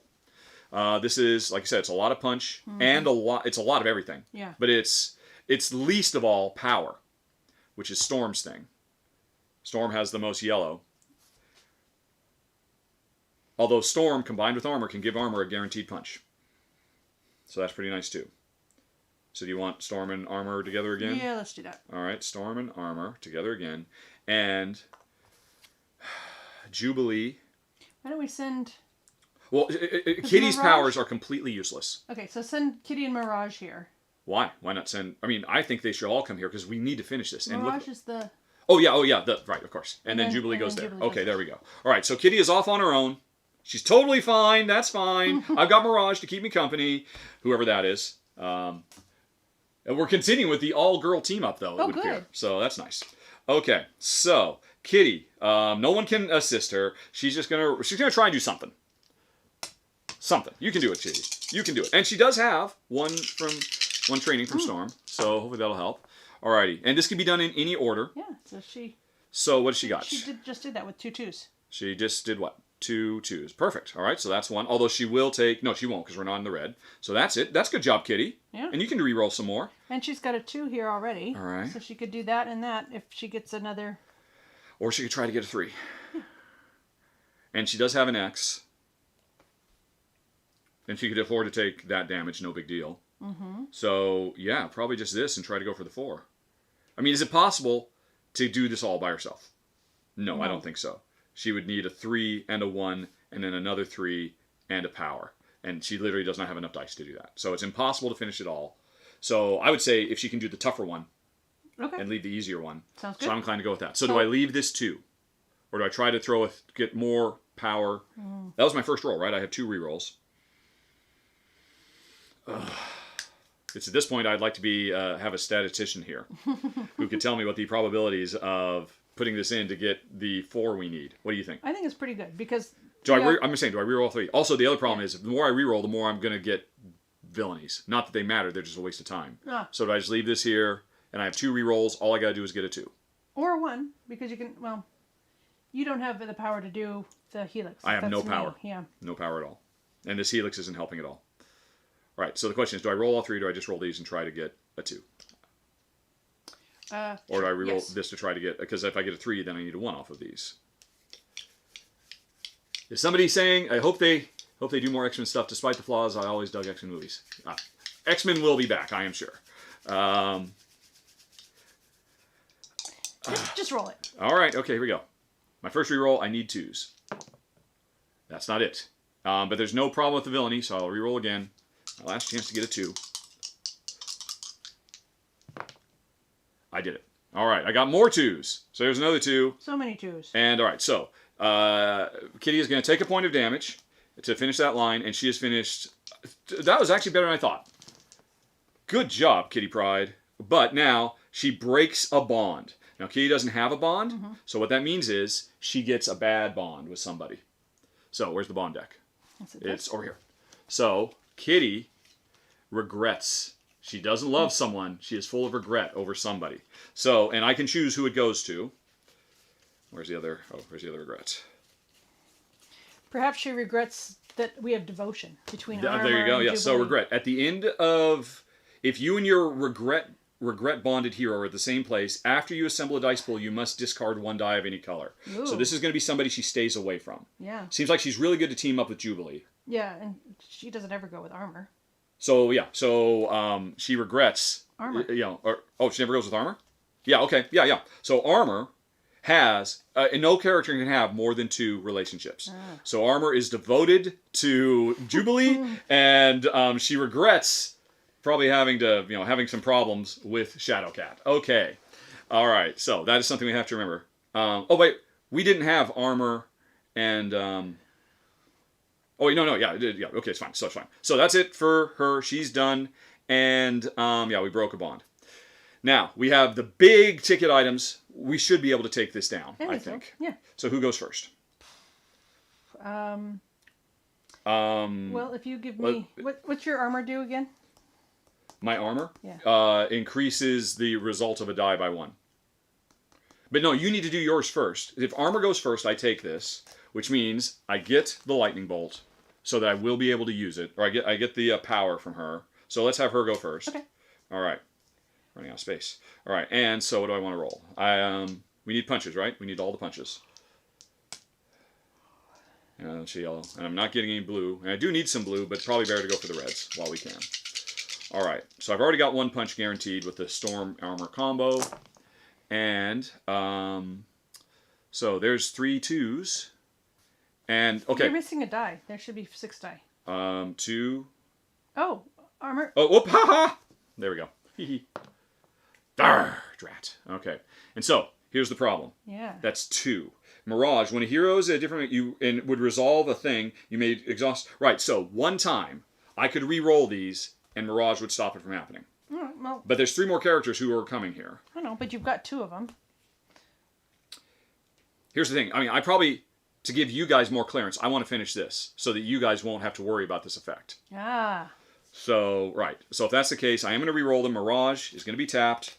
To stop that from happening, so I can re-roll everything. I've got these, and I've got this. I can turn basically into a 2. Right. So I've got a whole bunch of 2s. That's as good as that's gonna get. Right. Well, then this is that. Okay. And I've got this 2 plus this 2, and I'm done. So I've already taken care of that. Okay. And I've still got re-rolls, or I don't roll, and Mirage is still available for you guys. Yeah. Or you keep that, and. Okay. Right. But wasn't that the whole point? Was that you got another one? Well, no. See, I mean, the thing is, I was going to use this so I could re-roll more and maybe get a 3 and do this because I can re-roll. I have 2 re-rolls. So if I do this, I have 2 safe or I have 1 safe re-roll to maybe get one of these lines done. That's what I was thinking. Okay, sounds good. Do it. All right. Well, then so I will use the power of Mirage to avoid the ability effects, and then there we go. And hey, I got an X. I got an X and a power. There we go. So I could just be done. Okay. Because there's no arrows, so this can be done in any order. All right, do so that. that's it. I finished 2 things. The Sentinel is gone, and we have 2 more lines to do. All right. And Mirage is out, so now you're up. And I would like armors. Right, of course, her make things stronger. All right, cool. Right, so I will do 2 and 3 and 1. And what do we got? 1 helmet, 2 helmets. Each hero suffers 1 damage. That means everybody would suffer Everybody damage? suffers a damage there. Yikes. Yep. Well. But again, I mean, we've hardly taken any damage at all, so we can kind of afford it. I wouldn't worry about that too much. Okay, and then her thing is I can make things... Oh, may increase the value of one of my things by 1. So that's a 3. That's a 3. You have you don't have a 3 to turn that into a 4. Well, no, I could use this instead there. Oh, you have a 3 plus the 1. Yeah, get that 4 done. Get the 4 done. That's there. Yeah. And then I've got a 2. And your main power is once per round you may I've already done turn anything into a power, which you don't need, unfortunately. Right. So I think I'm just going to redo these 2 and hope for an X. But you reroll that blue. I mean, you're not getting... I mean, you only have a 1 in 6 chance of each of all those. 3 of us would suffer a damage. We can afford it, though. I don't want to. I don't want to. I think you should. We can afford the damage. We can totally afford it. I mean, hardly anybody's taken any damage at all. Yeah, but we have a 3rd hero coming up with 6 dice. Okay. But if you have 2 rolls, a 1 in 6 chance on each one, that could very easily give us nothing, and then all of this would have been wasted. Because you won't have an X, and a 3 by itself won't do anything. I say go all in and get that X. And take damage. All 3 of us take damage. Ouch, ouch, ouch. It's fine, it's fine, it's fine. Okay. You can tell me what a terrible mistake that was later. All right. There you go. There you go. And, could you go more? Yeah, I'm done. Oh my gosh! I finished it, so Wow. Jubilee didn't do a darn thing. Alrighty. Sorry, Jubilee. She'll do some fireworks Sparkle, sparkle, sparkle. to celebrate. Hooray! That was very nice. Okay, so that is done. Success. And our reward is one hero who was there forms a bond. And our next bond is camaraderie. Well, didn't you say that it could also be fixing a bond? Yes, it could. But Armor was there. So Shadowcat was- armor could get rid of the regret instead of us getting a new bond. So that's a good idea. Let's just go on ahead. Armor who was there. Is it get rid of or No, switch it's it to the fixed. positive? It's fixed. Oh, now there's love and devotion. Yes, love and devotion. Oh, lovely. Right, which means if you and the hero are in the same place, you may exhaust this card to add one die of any available die. Sorry, I wasn't paying attention. So when the people who are in love are together, Uh-huh. they get to roll 7 dice instead of 6. Nice. I guess they're going to start working together. Yes, I think so. I mean, what was, who knows what the regret was, but it's blossomed into love. So we have now done an Africa, an Asia, and a Europe. We just need to do, if we finish this, we go on. Okay. Right, so anyway, that was it. So we're done. We look around. How many there's only one. Yep. We're doing great. Although we're about to get into the red. Little Kitty Pride says, bring on the red! So my power is good again. All right, and then we're still in yellow, so we get rid of one. We draw one, and it's another Sentinel, which is the only place it can go. And we have to flip something. So we have to flip one of these locations. Which means, where have we... So we just did a villain here, right? So there's no villain here. So I'd say let's just make sure there's not a villain. There's a helpless mutant, which it does raise our threat. We have a level 3. But You get a mutant and another hero forms a bond. No reducing threat. So a lot of these let you reduce threat, but we haven't been seeing those. All right, so we're on to the next round. Okay. And really, only 3 people can come here. But if we finish this, I think we move on to the final chapter. That's why I was thinking we could afford the damage. Okay. I wasn't worried about the damage. Okay. Well, this is a lot of That's yellows. Storm. That's a lot of yellow from Storm. Okay. And Mirage is good to go again. Here's our armor. Oh, also, and there's discard a training token or suffer 2 damage. All right, thank you. Okay. So Okay. this one wants bluey blue, so I think Jubilee should go there. I mean, it would be nice to finish both of them. Do we want to split up and try to get rid of both of these so there's no threat rise? Well, obviously those two need to go together. Well, see, here's the thing. If this is the end, Yeah. what'll happen is we'll flip this. It'll say the showdown is here. And then what happens is we skip the end of round stuff. Threat doesn't rise. All of these are gone. And we immediately go into the final showdown. Okay. But that's if it leads to the final showdown. I'm not sure about that. I'm assuming it does, though. Okay. So that's the thing. If we finish this and don't do this, this will disappear anyway. Although this was an opportunity to get another power for another mutant. Okay. So do we split up and try to do both of them? Does somebody go and... does Shadowcat go and heal? Because here's the other thing. Once we get to the showdown, if somebody gets KO'd... Normally, if somebody gets KO'd, we just bring another hero in. And we just move the threat up by 1. But once the showdown's here, if anybody's KO'd, we just get knocked out over and over again until we lose. So, but everybody else is totally healed. Well, no. Storm's got 2. Oh, here's the thing we could do. We've only beaten 1 villain. No, we didn't. We beat the... We beat the Who's-Its. Yeah, we beat... Oh, no, but we didn't, because they went here. If we go to his office, we can give these cards up and reduce the threat. But unfortunately, one of the villains we beat is under here, so we can't get rid of that one. So somebody could drop the threat by 1 and heal some. I don't think that's worth it. No. No, and I'd like for them to fight together. Who? Oh, The all right, yeah, the lovey-doveys. love. Oh, yeah, sure, that's a no-brainer. Of course they should. Which means then Jubilee, who has no relationships, is off by herself. She's been out devoted. Yep. All right, so does Jubilee reduce our threat some? I'm just saying. Or does she get some training? So if we're going to the showdown, it'll be good for her to have some training. That makes sense. And we just ignore this. We're still in yellow. All she needs is 2 punch and 2 ding and a da. And 4. We're in yellow. She needs to do that as well. Oh, right. We're in yellow. I think she just trains. And hopefully we go into the final showdown Well, and she's a bit stronger.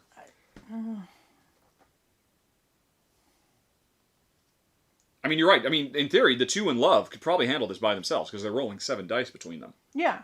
Times 2. So that's 14 dice. Yeah. I think they're fine. Let's have somebody come over here. And unfortunately, the most hurt one has got to... Okay. I mean, I don't think either of these could do this by themselves. So you're saying both of them come here. And nobody trains for the final confrontation. And heals for the final confrontation. Well, Storm's the one that should heal then. Mm-hmm. So send her... So so she could train. And actually, they could both train. Although, yeah, I mean, they could.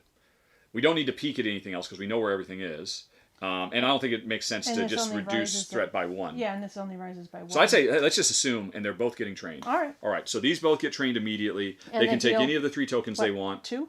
Yeah. So they both get totally healed. Okay. And it's not the office. It's the danger room. And I think give them whatever they're weakest in.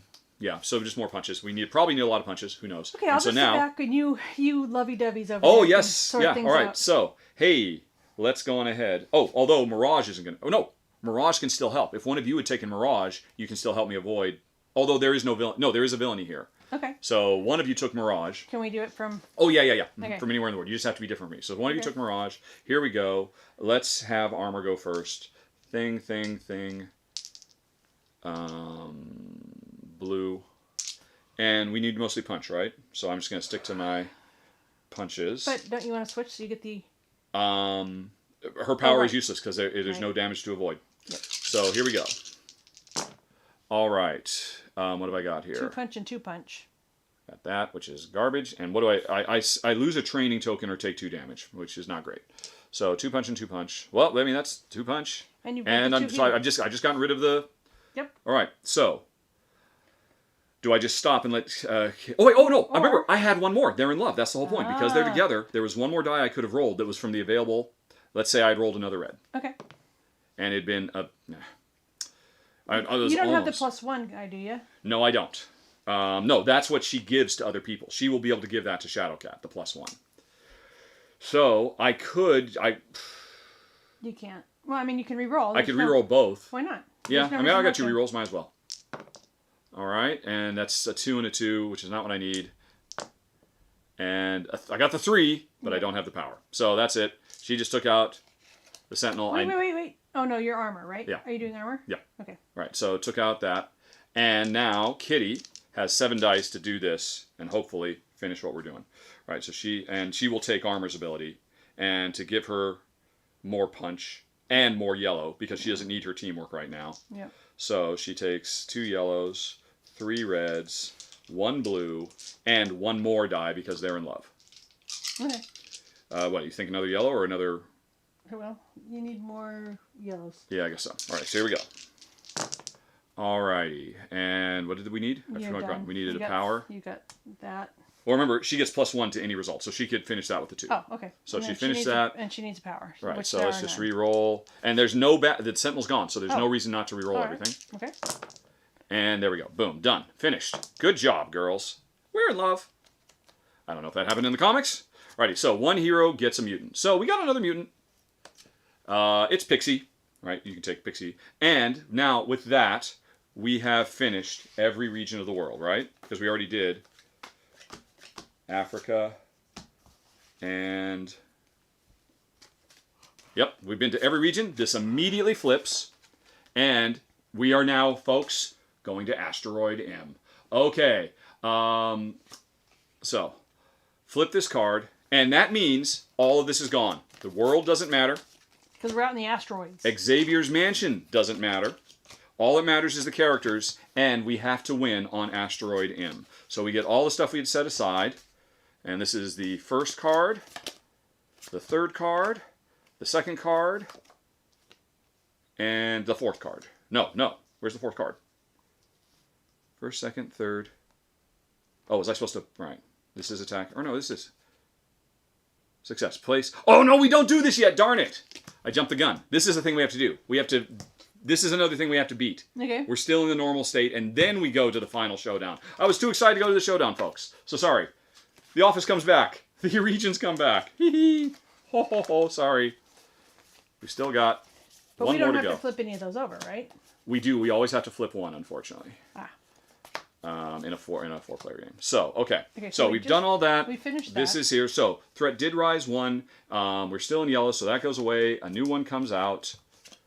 And it's a vicious scheme. Replace the story mission with the top card of the villain deck. Now we have to go through Mystique to get to that. You know what, folks? I know you want to see the other thing. This is going to make the game go longer. I'm going to say, instead of a vicious scheme, we drew a rookie mistake. Just because, normally, I mean, it just means we'd have to go through it a couple more rounds. Each hero discards a training token or suffers 2 damage, and then draw another threat card. And it's still the vicious scheme. And it's all vicious schemes. It was going to happen no matter what. Oh my gosh. And if there were 4 more heroes, I mean, all 3 of these were going to get drawn because we're playing it a 4-player game. So all of these get drawn. And if you cannot replace any face-up mission instead. So Mystique replaced that. This replaced that. And we lost. There are 4 more heroes. If you cannot replace, we would have been better off going into here, so we could have avoided all of this. If you cannot replace any story mission, replace any face-up mission instead. And what was the other thing? Replace the other scheme and the rookie mistake. Each hero gets rid of a training token or takes 2 points of damage. So Kitty doesn't take 2 points of damage. Everybody else takes 2 points. So they're both fine. So armor takes 2 points of damage. Wow. Oh my gosh, folks. We were almost there. And a new thing has to be revealed. Let's say it was a turf war. And now we go to another round. And so we have to go through 2 more rounds. We have to beat Mystique and we have to... Oh my gosh. Okay, well, it's been an hour and a half. I know. And because of this, it's going to take at least another half an hour. I know, and you have got other things you need to do. Right. Okay, so folks. What do you guys think? Here's the deal. We will have to go... I think we will win this game. Because we're doing fine. We could afford to have a couple people die and have more to come out. We're not even into the red yet. It'll take at least 2 rounds to beat this and then beat this. And then we do the showdown where we just have to basically... We just have special things we have to fight. But it's the same kind of stuff. And yeah, I would like to get to this. So how about we leave it as a cliffhanger? If everybody's cool with that, because of just the epically bad luck of the card that makes the game take an extra half an hour, if everyone's cool with that, I think. Plus, Jen was hoping she'd be out here in an hour and a half, and we would have finished this next round. Yeah. If that one thing hadn't happened, and we would have totally won. I think we will still win though. Okay. But probably either Shadow or Armor Cat will go down unless they heal up a lot. Alrighty. Right, of course, they're 30 seconds in the past, so we're having to wait for that. Yep. Alrighty. Alright, have you finished now? Right, James just said, I want you to do everything. I want you to do both.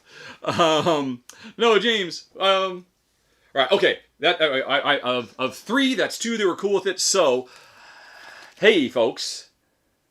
You get the idea, though. Yeah, boop. Here we go. Hello. Hello. So, I am just going to push this out of the way. If you'd like, for a few minutes, you could ask some questions of Jen while I set up. Oh, you are gone. Bye-bye. Just shove it away. Yeah. Yeah, if you have any questions, though, by all means, ask. It'll take me a few minutes if you'd like to know about chickens or what have you. And now I've got to set up Marvel Champions. And then I will continue to play that, and I'll probably do some Q&A afterwards as well. And Jen will monitor the chat for a little bit. Yeah, well, somebody says, what is your opinion on this type of design that can change the length of the game like this? Jen, this is the 4th time we played. This is the first time that has happened. I wasn't, that was a bit disappointing. Although, I mean... It wouldn't matter, except... I have some things. Exactly. So, yeah. I mean, and I told you this should take about an hour and a half, and it would have taken an hour and a half if it weren't for that one unexpected outcome. So, honestly, I'm not crazy about that. I would rather. I mean, but we have seen that thing come up. I mean, that is a big thing that they do, that the villains slow you down. So I think that is kind of woven into the game a little bit. James says he meant to stop playing this and go to the other. Okay, yeah. All right. So even James, the lone holdout, agrees that's what we should do. Yeah. What's your favorite Marvel movie, honey? My favorite Marvel movie. Oh, it's Endgame, of course. Nothing beats Endgame. Endgame might be my favorite movie of all time, quite frankly. It's so amazing. So many amazing, wonderful moments. What's your favorite one, honey pie? It's either Ragnarok or Guardians of the Galaxy. Yeah, Guardians of the Galaxy, I think. Okay. Yeah. Chicken update. Things are good. Pumpkin keeps getting better. Yes, she didn't die. We're very happy about that. Yeah. And we're getting lots of eggs now. Probably 8 a day. So the neighbors are enjoying our bounty. And I made some sourdough bread today for the neighbors. So that's kind of fun. I just love the smell of bread in the house. So that's an egg and bread update. You can smell it from here. Yeah. Yeah, it's just nice. Springtime is the best time of year, I think. Although I do love autumn when the trees... Is it the best time of year to be in this pitch black room with no light and no... It doesn't matter what time of year it is out there. Yeah. When you're in here. Yes. You're in your own little world. Definitely. So, Yeah, so chickens are good. I actually preferred Infinity War to Endgame, but you really need them both together. You know what? That's totally understandable, and there's a lot of great things. I mean, ultimately, Endgame, a big part of it, it's just all those individual moments. You know, the hammer and on your left, and all the rest of it. And I will get emotional if I stop and think about those too much. But actually, yeah, I think one of the coolest moments in the entire Marvel Cinematic Universe is the subway when Cap shows up. I love Marvel. I'm not going to cry about it, though. Alrighty, so these are campaign cards, whatever that is. I'm sure there are more questions, Honey Pie. So you can cover for me blubbering like a baby over a silly comic book movie. Which hero are we both playing? Jen cannot stick around. So that is a question to you. I can play as Groot or Rocket. I believe those are the two playable characters. You folks tell me. Is it going to be I am Groot or how much for the arm? I'm getting that arm is the important thing. Yeah, that's what I hear. I Nebula. just recently saw that. Yeah. On some sort of must have been something on Falcon. Yeah, it was the remember who these characters are. Yep. Little preview video. So Monica says she today just picked up her package with Honey Buzz and Terraforming Mars. Inserts. Excellent. And the online store left me a little gift of Finished. Is there a game called Finished? Fairtick Finished. They gave that a... Wow, that's really cool. Yeah, it's a neat little... I think it's solo only. It's a neat little solo card game. That's very cool. I didn't know that. She says it's the first video of playthroughs that you found... She found you. Was your Fairtig. Oh, really? Yeah. Okay. Although, I think that video had a few more goofs than normal, so I do apologize for that being your introduction to the way of Rahdo. It's just good to get it up front and normalized. Yep. So Rose, hi Rose. I am making googlies today. I had a couple of orders come in, and I have been playing with the other kind of glass, the 104 glass, and so I kind of put it off as long as I could before I had to clear off all my 104 stuff and get back to Bullseye, which is what I make most of my actual selling work from. So it's all ready to go upstairs, but I do have to do it because it's got to go out tomorrow in the post. So if I don't make it today, don't go out tomorrow. So, and a dragon also. Ordered dragon. Does anybody give any indication whether they'd rather me be Rocket or Groot? I haven't gone there yet. Are we looking forward to conventions coming back? I am definitely looking forward to conventions coming back. That is the nicest, easiest way for me to interact with people. Because it's just nice to be able to see the glass and hold it and touch it and go, ooh, I like that color. And I thought I was going to like that color, but I like that color. So I think they're great. And I enjoy also the traveling and just being out of the house and someone cooking for me. And which is to say the hotel. The hotel, yep. And, just not having any other of my normal responsibilities. I guess that's my Jen runs away time. There you go, yeah. Yeah, I really enjoy just a little break. I wouldn't want to do it for, every month of every month, but I do enjoy a couple of conventions a year. And I think you prefer to just be here because you've got everything set up and everything's all sorted. Yeah. And, I mean, the conventions are cool and all that, but I think they're more fun for Jan. Yep. Where did the manual for this go? It looks like Groot. Although there's one for Rocket, and it looks like everybody else is Groot. Nobody wants me to get that arm, huh? And it's scrolled up too far, so I can't see. I think I might have missed Okay. Might have missed something. Oh, there we go. Driving somebody else's mouse. You can do it. Okay, yep. Let's see. Kabuki really Kid weird. says, of the individual movies, my favorite would be Iron Man and the first Captain America. She likes origin stories. That's cool. Then you got a bunch of Groots. And apparently Adam wants you to play two-handed. No. Nice try, pal. You cannot have your cake and eat it too. Nice try, smarty pants. Alrighty, so scenario 1 is the Brotherhood of Badoon. The villain is Drang. Here we go, Drang. Brotherhood of Badoon. I remember the Rocketeer movie, non-Marvel. Really? Any love for? And did you love the Rocketeer movie? Terrestrial invasion. Protect the planet. He's not going to answer sorry, the question. what? The Rocketeer movie? Yeah. I thought that was great, yeah. Okay. I mean, I haven't seen it since it was probably in theaters, quite frankly, but I remember loving it. Oh, Darren says on the last 2 podcasts, 69 and 71, you didn't read his emails. Are you sure? I'm sorry about that. If you still have them in your outbox, send them to me again. I might have missed them somehow. I guess I must have. I remember the name Darren. Yeah, I mean, you're a regular writer. I'm sorry about that, Darren. By all means, just find them in your outbox and resend them. And I'll try to figure out what happened there. Pop-up window says, I'll be playing Groot with protection. Staying thematic. Yes, of course. We are Groot. Let's see. So, Drang is the villain. Right, and conventions... main scheme is terrestrial invasion and protect the planet. Oh, those are his scheme cards? Yes, okay, yes, of course they are. Okay. Encounter deck, Brotherhood of Badoon, Bands of Badoon, Ship Command, and Standard Encounter. Right. So, I'm sorry, go on, Hank. Ship Command. If conventions open up, will we go to any? We usually just do Dice Tower in Vegas in the spring, and we've done BGG in November in Dallas. And so, obviously... Dice Tower's not happening this spring, but maybe BGG in November would be lovely. And let's see, any podcasts you're liking right now? Just the same ones we've been listening to before. I don't think we've had time to add anything. Someone did say Rocket. That's the second Rocket. But we're still overwhelmed by Groots. I think we had 3 Groots. One. Oh, so it's neck and neck, huh? Looks like 3 Groots to 2 Rockets. That's all Ronin. Escape. Any cool games you're looking forward to? You'll have to ask him that later. What you want to do is go, I think, boardgamegeek.com/wishlist/Rahdo. You will find I list everything I'm looking forward to there on my wish list on Board Game Geek. Well, there you go. And honestly, I couldn't, I mean, until today, it was this, because I love Marvel. Cool. And I think we are up to date. No, right.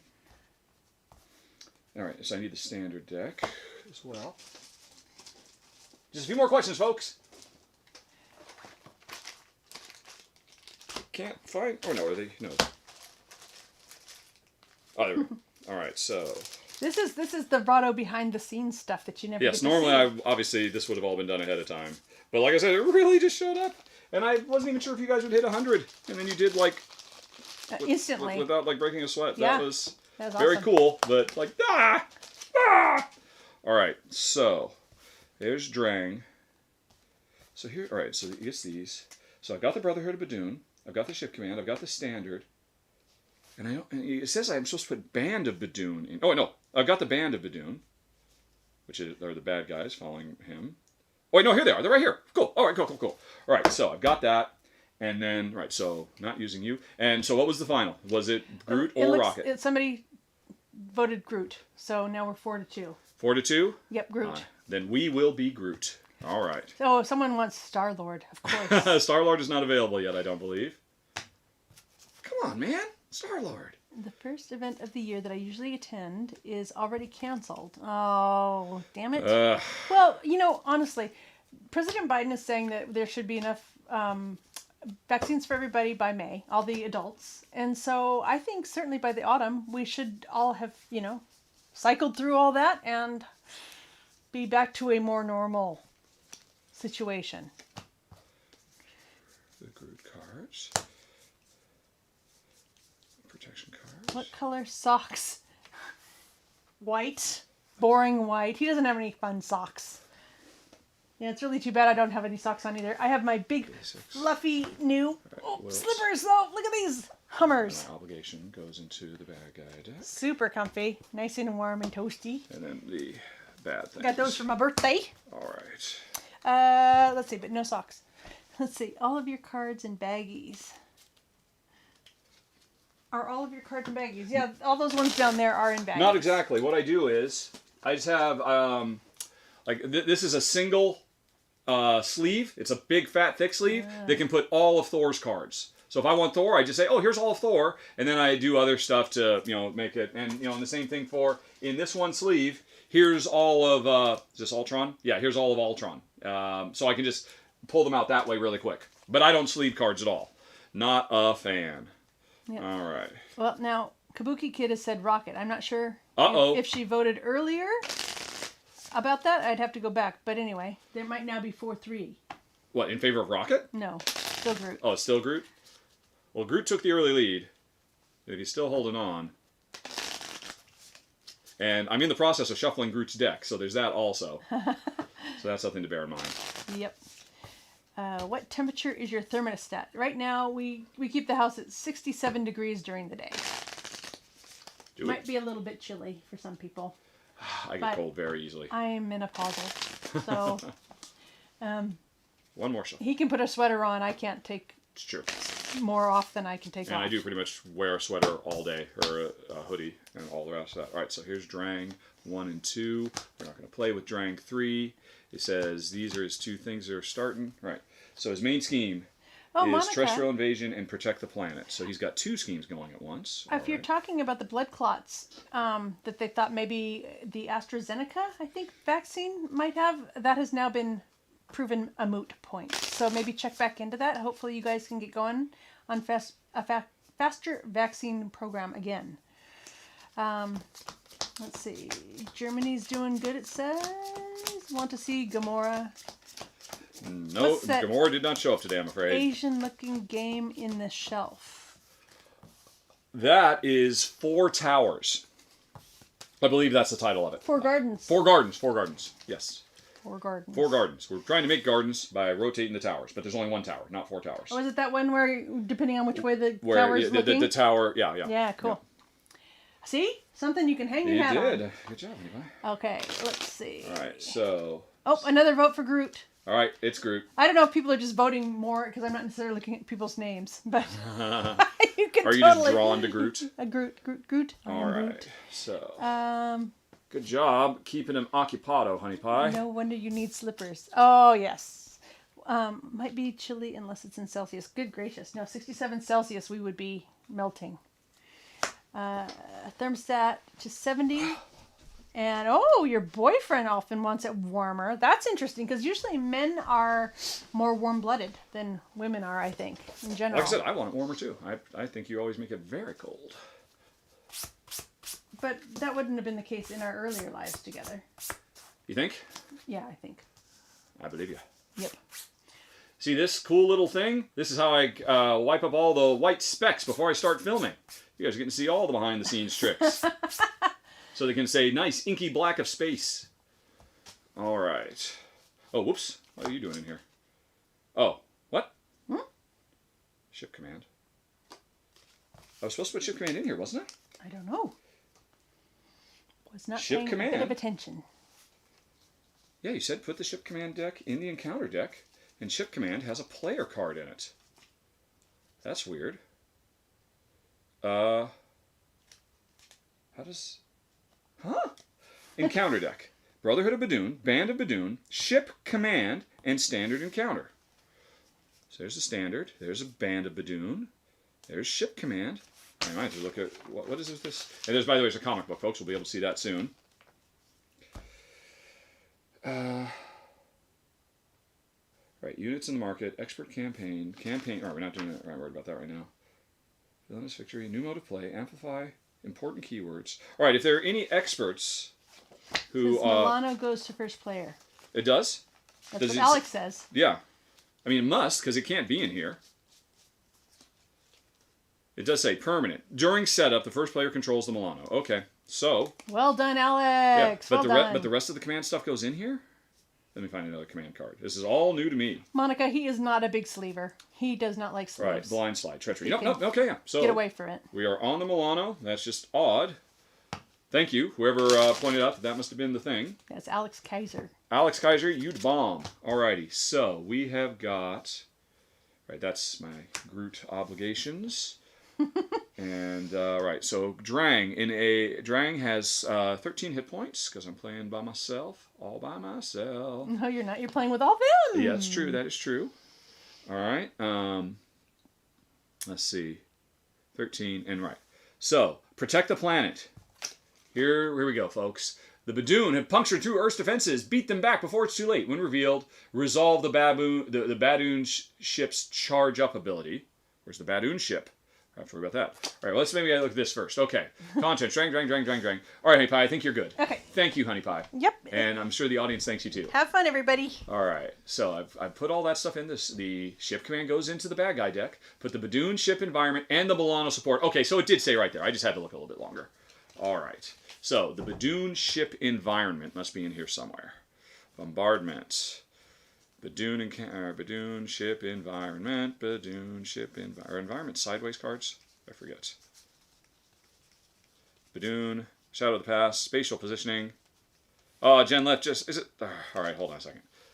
Bombardment, Advance, Blockade, Badoon Sentry, Assassin, Assault, Grunt, Spear, Cannon, Wilt. That's what will happen to Groot. The ship, here we go. The Badoon ship. All right, the Badoon ship environment and the Milano start out in play. Fine. Drang's overwhelming forces have mounted a surprise attack. Force response. After resolving step 1 of the villain phase, resolve the... All right, so basically their ship gets to charge at the beginning of the villain round.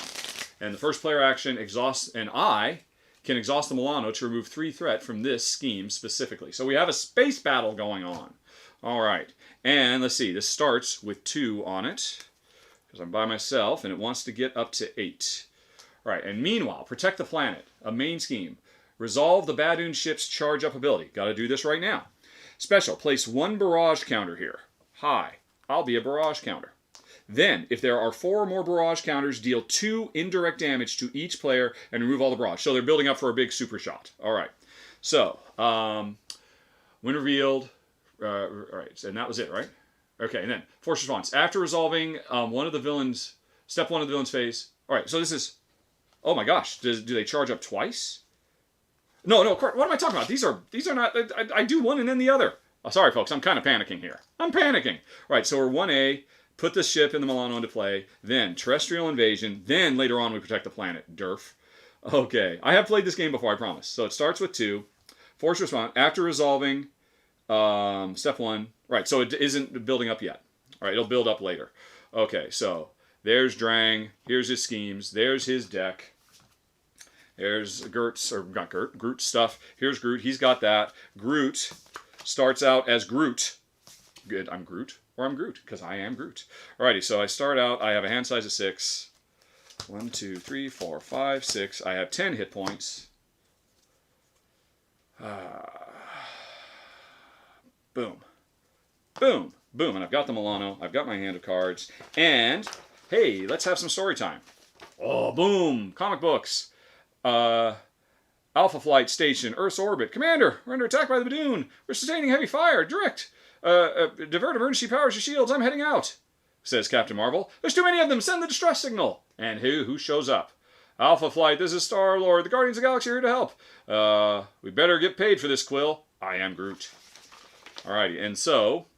collective ships orbiting an alien world. The Badoon were sent here to Earth by the Collector to capture a Reality Stone. The Reality Stone. He wants to collect all the Infinity Stones. He already has the Power Stone. That wacko has an Infinity Stone? We're approaching his ship in stealth mode. Okay, team. Oh, wait. Oh, no. This must be for the next. Okay. I jumped the gun there, folks. So, we are fighting off the Brotherhood Badoon. Have mounted a surprise attack against Earth. You and the other Guardians of the Galaxy rush to Earth's aid, teaming up with the mighty Avengers to beat back the Badoon. However, the Brotherhood of Badoon's leader, Drang, is a skilled tactician with a fleet of powerful ships and an overwhelming number of soldiers at his side. This won't be an easy fight. Yeah, I'm going to lose. I'll tell you that right now, because I'm already freaking out. So I've got that and that. I've set that up. And now, if I were playing the campaign, I think there's a sheet where I keep track of what character I'm going to play through the whole campaign, and I can earn credits, because one of the deck of cards is a market. Between games, you can buy stuff at the market, depending on how many credits you earn, and you keep track of all that, but we'll worry about that later. So, because we're here to play. We're here to save the Earth. Okay. Haha, thank you for your patience. Hopefully I didn't lose all of you. And let's see. Let's put a dime there so you can see. Come here, you. X person, help. There we go. 13 hit points. Okay. And hey, it's the player phase. I can do various and sundry things, and then the bad guy will go. Alright, and what does the Milano do? Permanent setup. First player controls the Milano. Piloting, resource. I can exhaust the Milano to generate a wild resource for any player. Growth spurt. Action. I can place 2 growth counters on Groot to a maximum of 10. Let's do that. Grow, Groot, grow. It doesn't say I have to tap him. Just action, place 2 growth. All right. And he doesn't need to heal, so we're done with that, whatever you're doing here. Now, Flora Colossus. When Groot would take any amount of damage, remove that many growth counters from him. So these are shields, basically. For each growth counter removed this way, prevent 1 point of damage. Okay, and he's got 1, 2Z, 3Z. And this I can pilot, and I can give myself a wild. So those are done. Now I can, I'm fighting fit. I'm indomitable. Oh, of course, it's going to be protection, and my green screen isn't going to like that. Let's just, boom, there we go. I'm not going to mess with it very much. Hard to ignore. Desperate defense, all green all the time. We are Groot. And entangled vines. Alrighty, so that's what I've got. Alright, come back to the game, and let's see here. So Drang has 13 hit points. When he schemes, charge up the thing, and after resolving step 1. So every time he schemes, he charges up for a big shot, and he's just charging up automatically, passively. And he's trying to get up to level 8 on that. Alrighty, so what do these things do? Sorry, folks. You have to walk. All right, so upgrades. I want upgrades. Why don't I? So this costs 1. When Groot makes a basic thwart, which I've got some stuff to thwart, remove 1 growth counter from him and exhaust entangled vangs, and he gets +2 for that thwart. All right, because his normal thwart is 1. So if I have this, I can be a better thwarter. We are Groot. All righty. There's a hero action, remove up to 4 growth. So, all right, I need these growth for all kinds of things. Choose that many friendly characters. I don't have very many friendly characters. Give each of these characters a tough status. I mean, maybe I'm going to have some allies. I have no idea what's in my deck. So I think I'm going to pay this little bit of science to do something else because I don't have any friends yet. I don't know what I'm going to play yet. Probably the Entangled Vine, so I can use those later. Alrighty, I'm fighting fit. Hero action, attack. Deal 2 damage to the villain, 5 instead if my hero's remaining hit points are equal or greater than my starting hit points. I believe my hit points are equal or greater to my starting hit points. I should totally do that.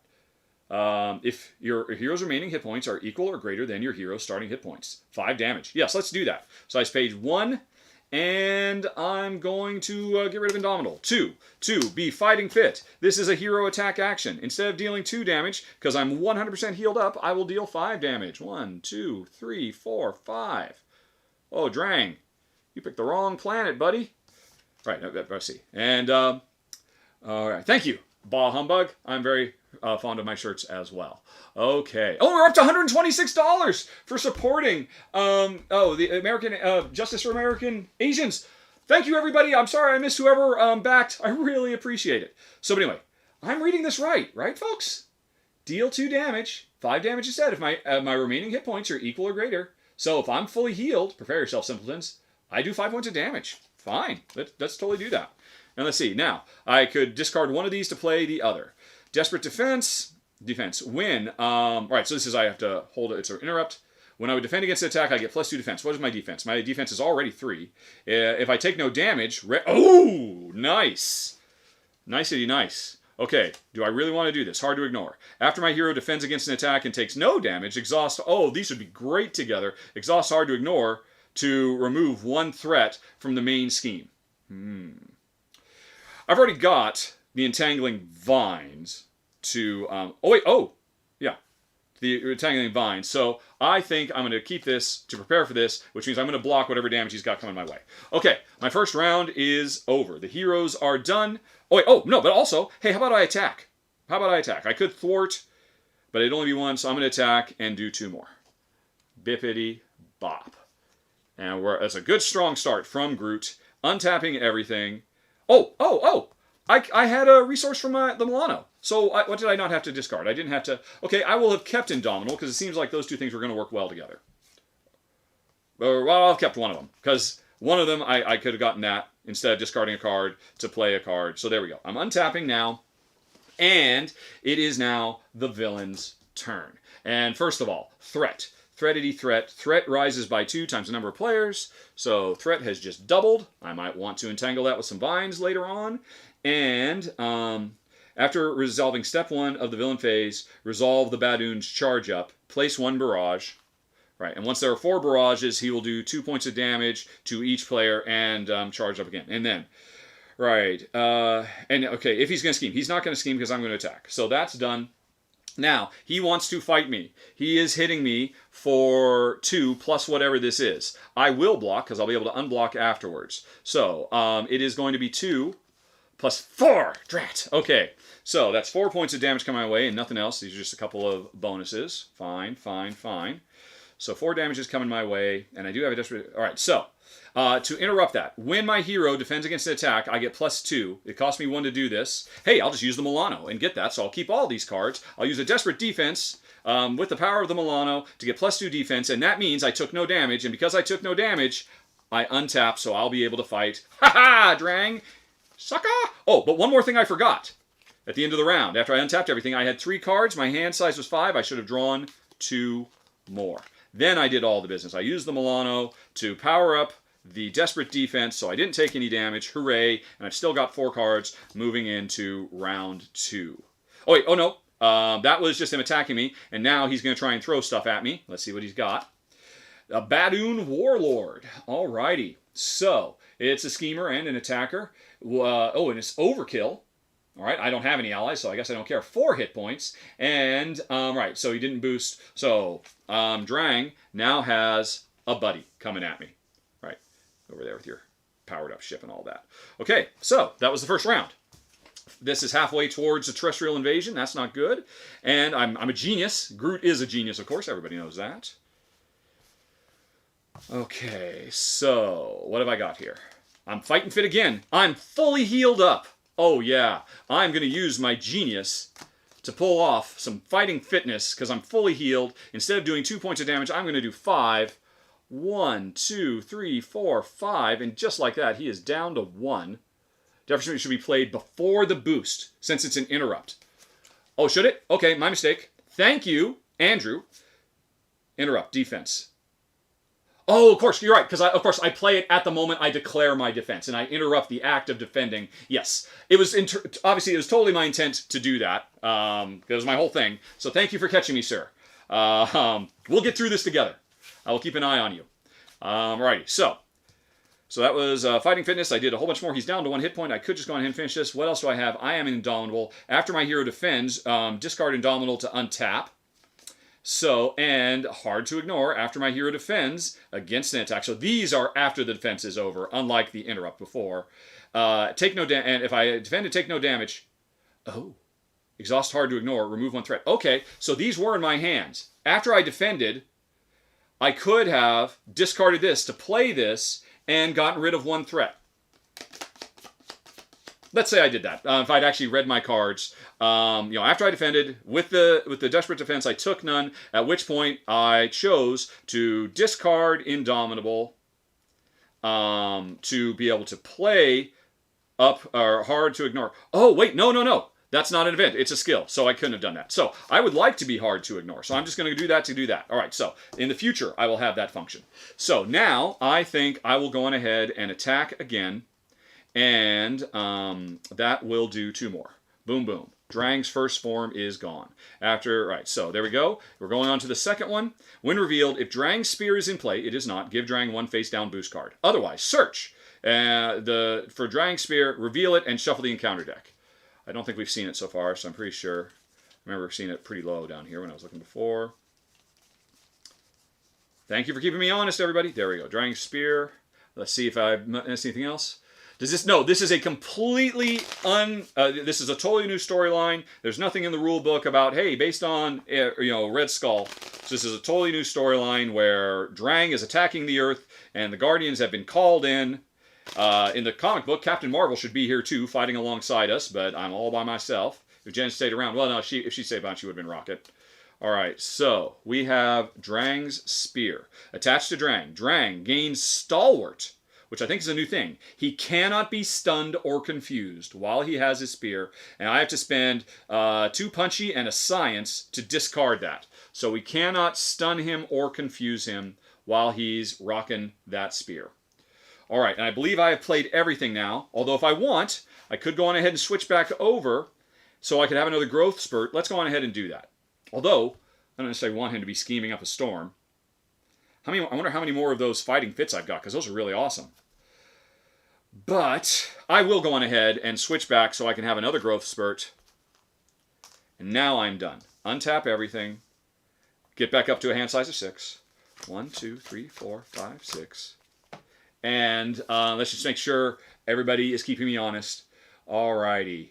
Random thought. Anybody notice the lack of Samurai Shogun games out there? Shogun no Katana is coming. Oh, that's really about the swords, not about the characters. If you draw back to your hand size before the villain phase. Yes, I totally forgot, but I did catch on that eventually. Thank you. Sorry, I just need to slow down. I just need to relax. I'm always worried whenever I'm filming anything about just putting on a good show and just keeping the patter going. But I can calm down a little bit. It's okay. Yes, so I refill my hand as I should. I have a Root Stomp, a Vine Shield, Dauntless, another Root Stomp, Hard to Ignore again, and some more Flora and Fauna. Right, and okay, Stalwart is mean. Yes, it's one of several new effects. There are actually a bunch of them. I'm just going.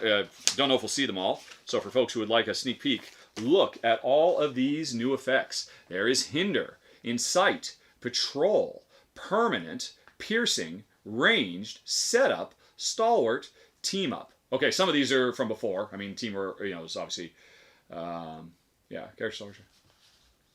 So I'll just pause there for a little bit if everybody wants to read. Oh no, this is live. You can't pause, of course. So I'll just leave it here for a bit. I'll read them for myself. Hinder is revealed. Place X threat. So things just put threat out. Incite. Right, that's Incite. Has been around for a while. Patrol. While any minions of the patrol keyword are engaged with the player, they cannot thwart the main scheme. Hi, Anipie. Hey. You're back. Yeah. Oh, Jen's got some socks, everybody. I just want to show some really awesome socks. Apparently there was sock talk earlier, and Jen was not at the ready with her socks. Here we go. Check those out. Those are fried egg socks. And if Jen had been more on the ball, if she knew there was going to be a sock question, I will be she would have been next live play. She'll have socks at the ready. So somebody be sure to remember and see if she remembers. Yeah. Okay. Right. DDT. Okay. Yeah. So a bunch of new stuff. So we got the Stalwart. I think I'm done. Let's see. Rapid Rahdo to Relaxed Rahdo. I'm trying, man. Relaxed Rahdo. That takes work for me, quite frankly. But let's just calm down a little bit. The healing process of the sock. So I've got all these things now. Now I remember I can use these to block, although I can't block now because I went into hiding. So he's not going to attack me either. But I can also use these when growth makes a basic. If I thwart next time, I can spend these, remove 1 growth, and exhaust this. So his thwart goes from 1 to 3. And I've got this, which allows me to do anything. Oh, I should have used this to do something. Okay.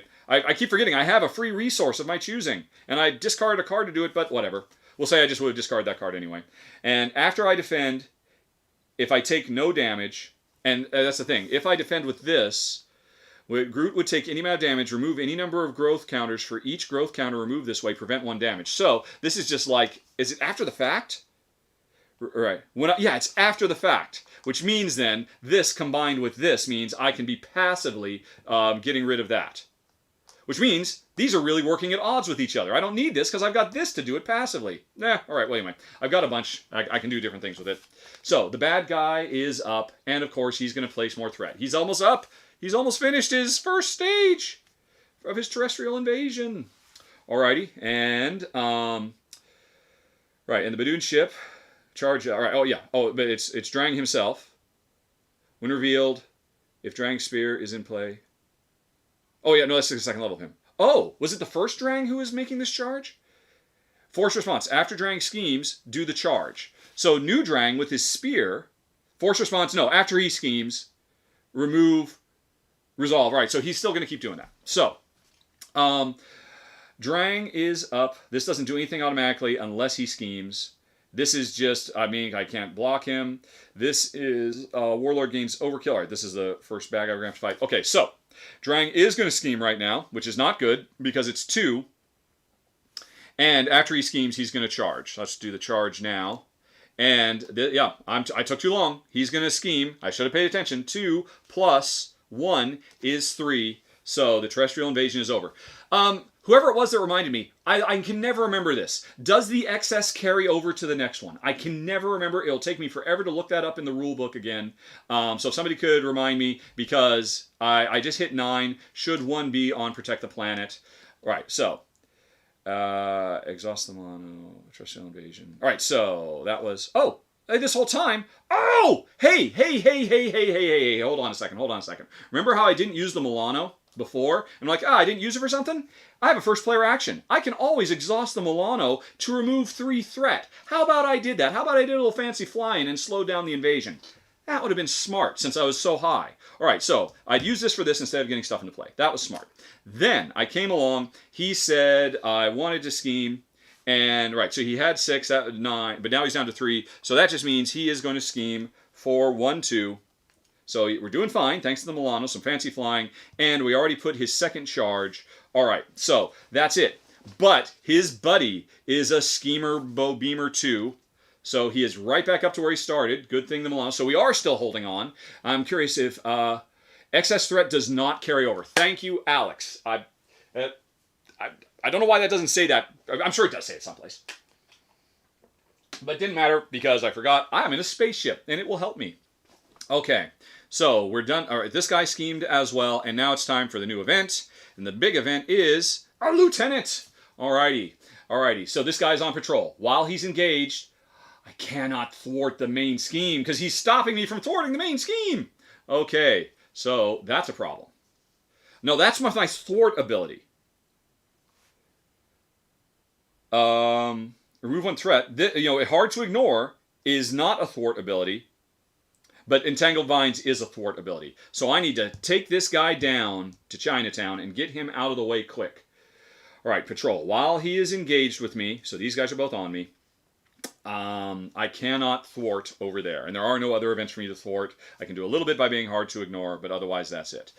I think that's it. Sound right, everybody? Andrew and Alex both. AA. We are going to get through this, guys. Okay. Let's see. So I think that's it for him. Let's just double check. Pass the first player token. There isn't one. I'm all by myself. Sorry, you guys could play with me, but you're here in spirit. All right. Deal an encounter card to each player. Yes, done. Which I think I called an event card, but it's an entire card. Yeah. All right. So we're on to my next round. The Milano cannot slow that down anymore. Oh, can the Milano do it? Because that was a thing over here, wasn't it? Exhaust 3. Yeah, the Milano can still reduce this. I can't because of the Lieutenant, but the Milano still can. But the Milano is tapped. No, it's not. Because, strictly speaking, on my last turn, I just never used it. I tapped it to get rid of that, and then at the end of my last turn, it untapped, didn't it? So my Milano is going to tap again. Yes, that's legit. Unless somebody tells me it's not, and I'm totally cheating, which I might be.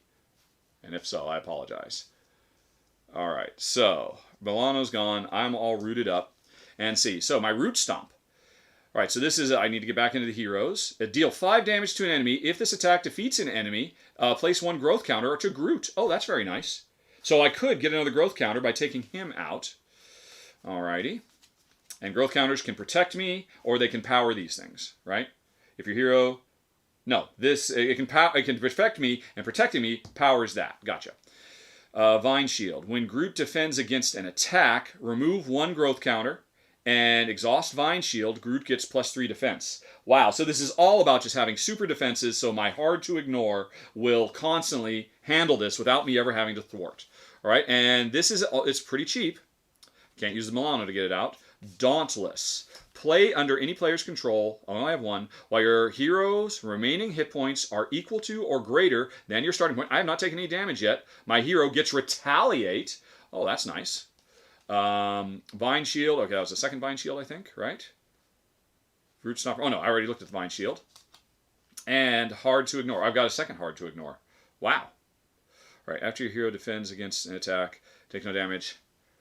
So that's kind of nice. So if I go back, and if I... All right, well, first of all, I am going to, as an action, have another growth spurt. Groot's growing up big, and then we're going to get back into the fight. Okay. And so now, I think I would like to be doubly hard to ignore, which means I got to spend something.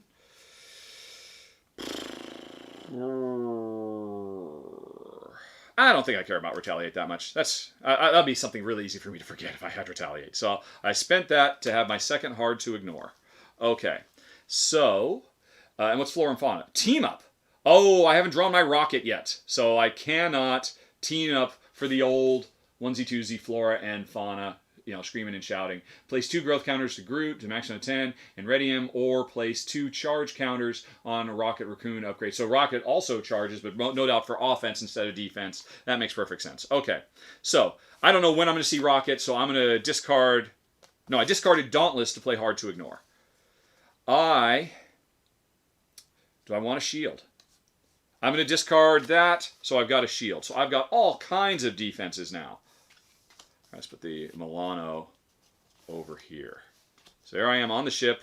I've got defenses. I've got passive thwarts because of all my defense. And now, unfortunately, I cannot do a root stomp.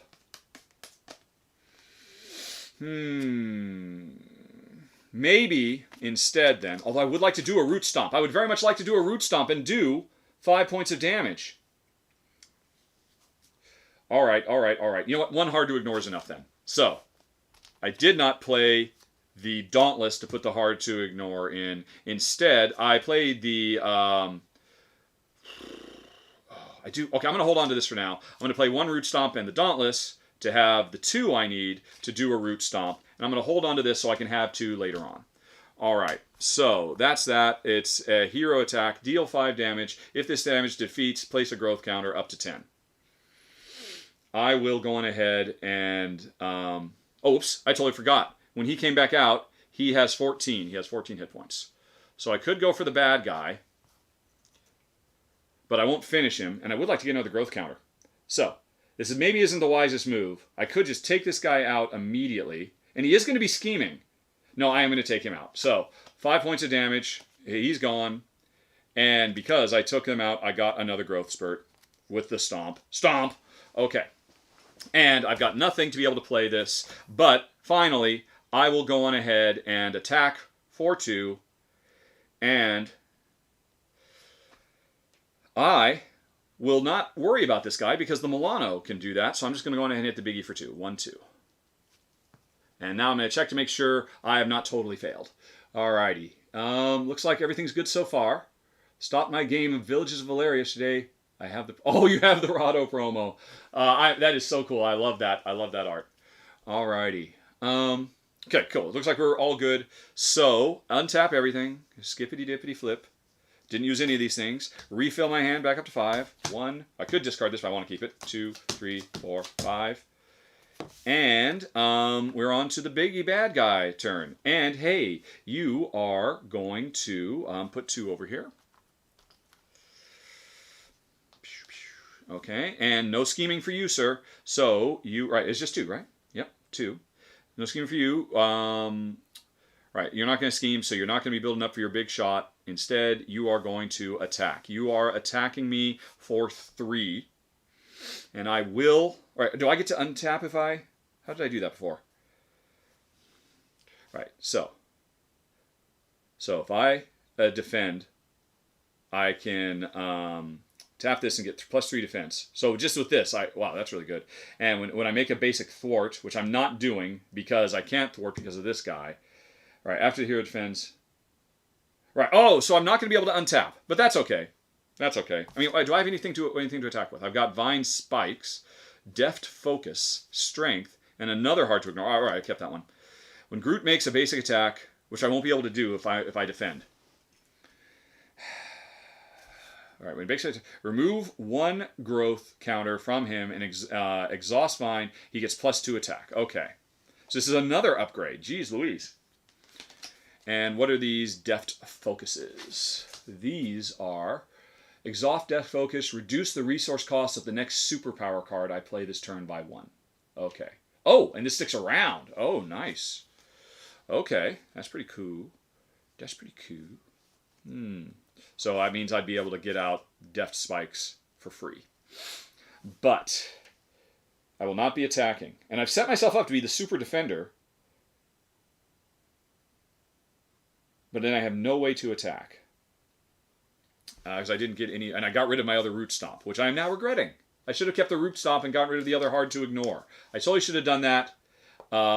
Yes, Veteran Vandal, both my mom and my wife and I, we have all gotten our double vaccinations. The reason for that is because my mom, who lives with us, is 70.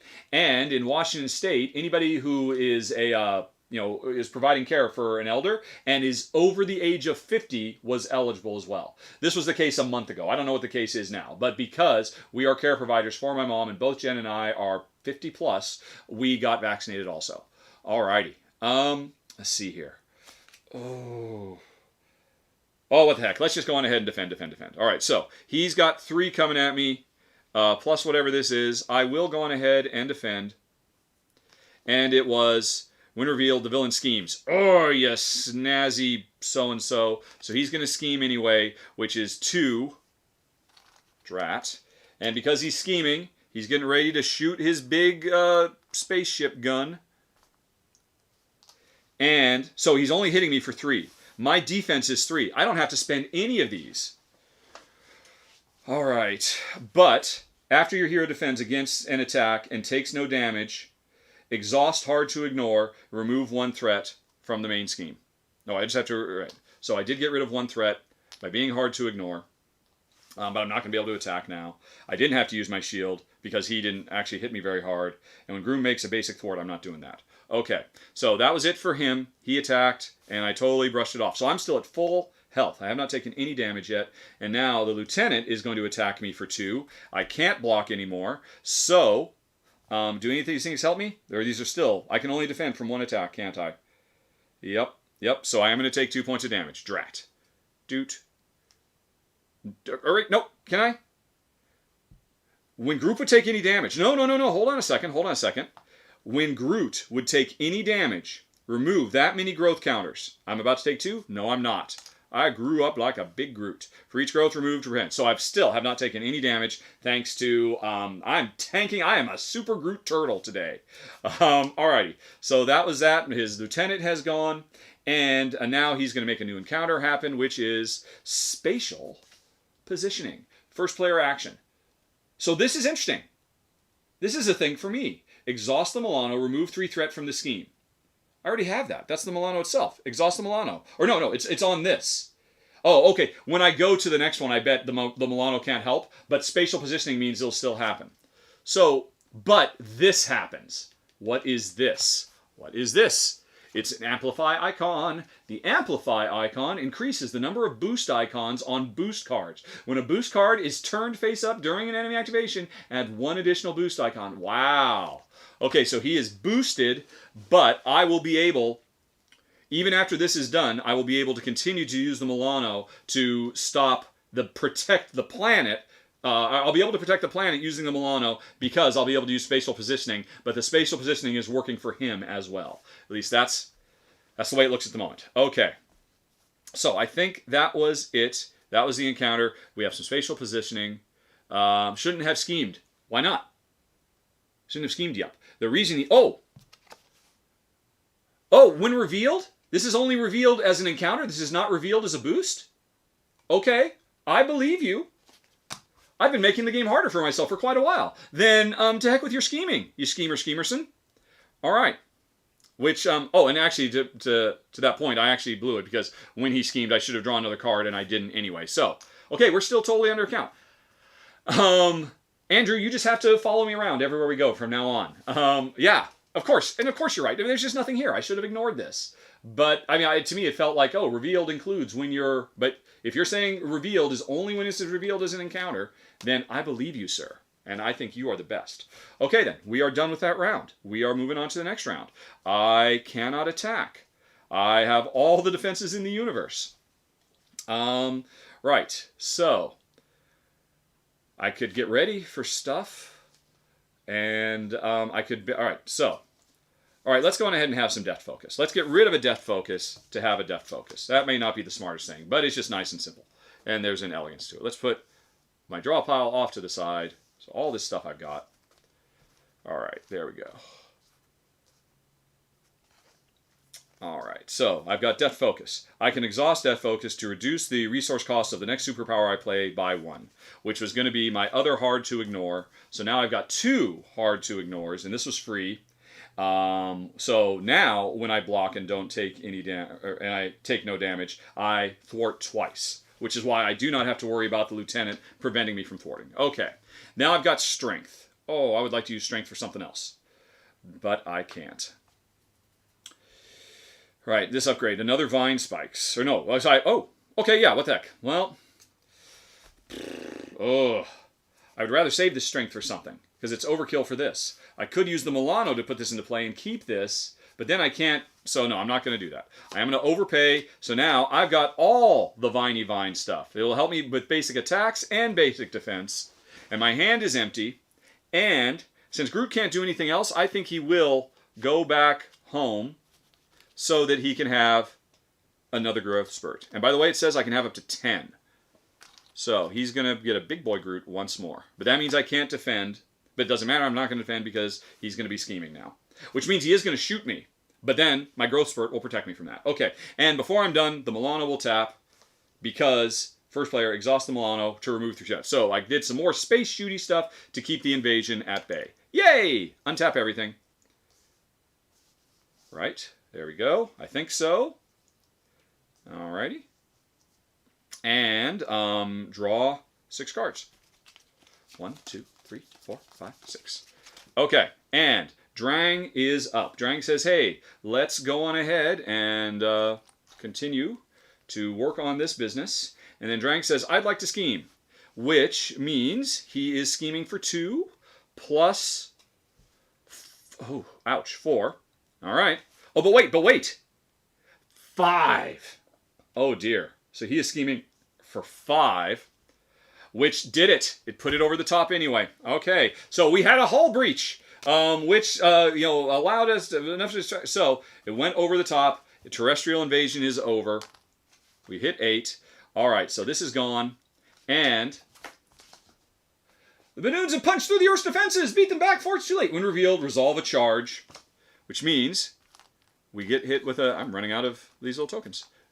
We get hit with a charge, and now, if there are 4 charges, deal 2 indirect damage to each player and remove all barrage tokens. So, it's indirect damage. But this says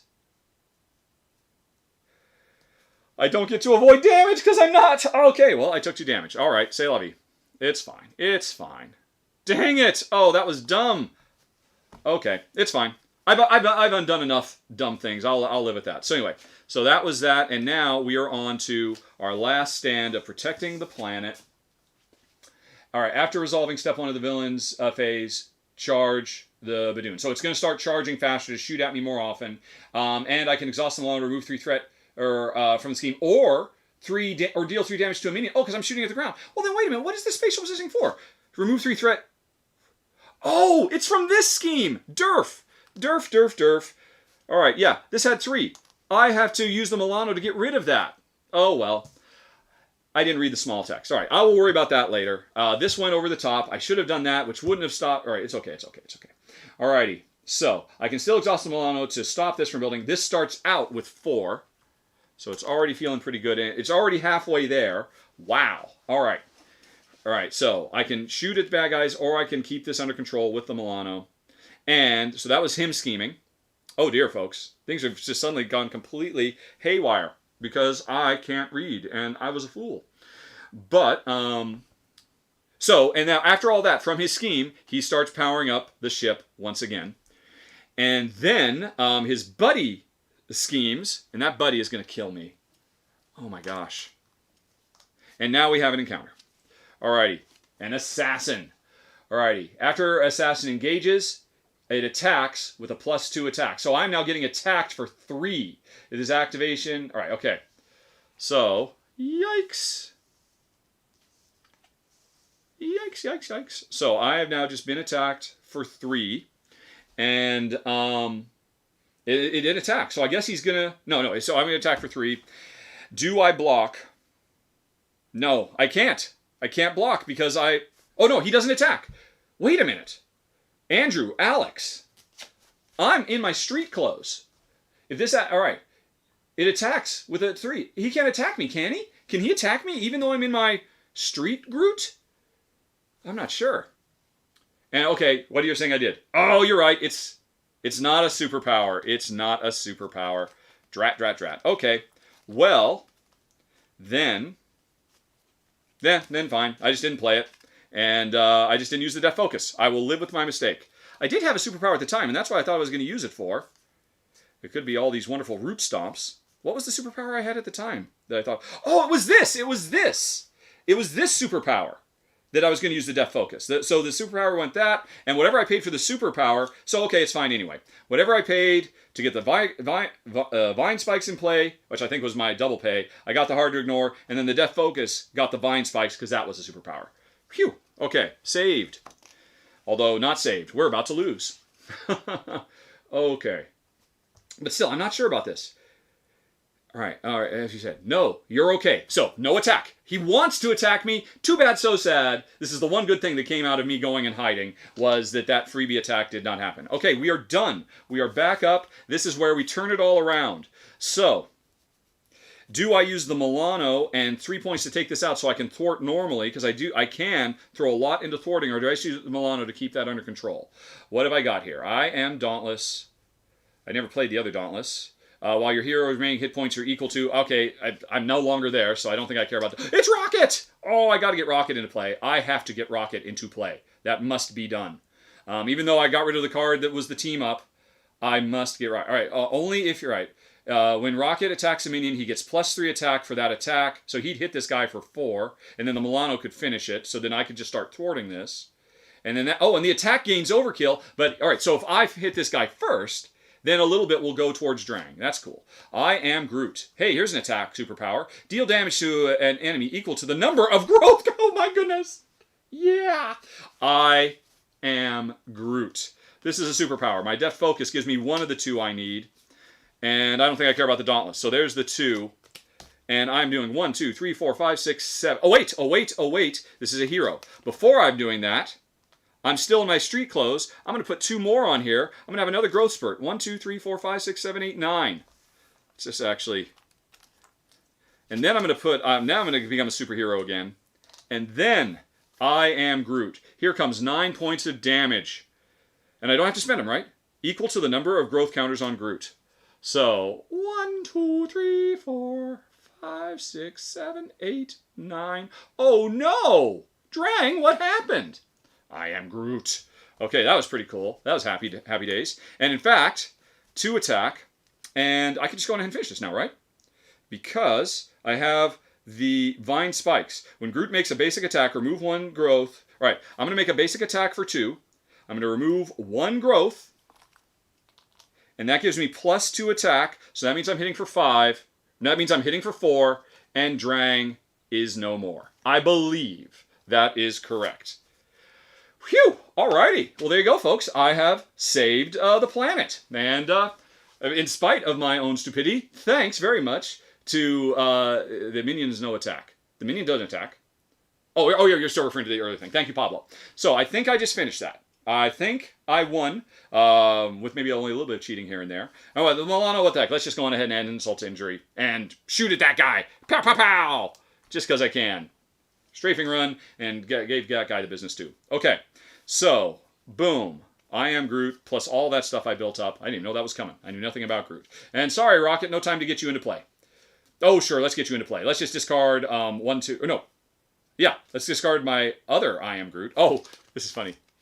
I am Groot, as opposed to I am Groot, which is remove threat from a scheme equal to the number of growth counters on Groot. Oh, wow. So I could have done a big thing there, too. So the 2, that's awesome. That is awesome. I'm just going to play all these just so Rocket can come out and play.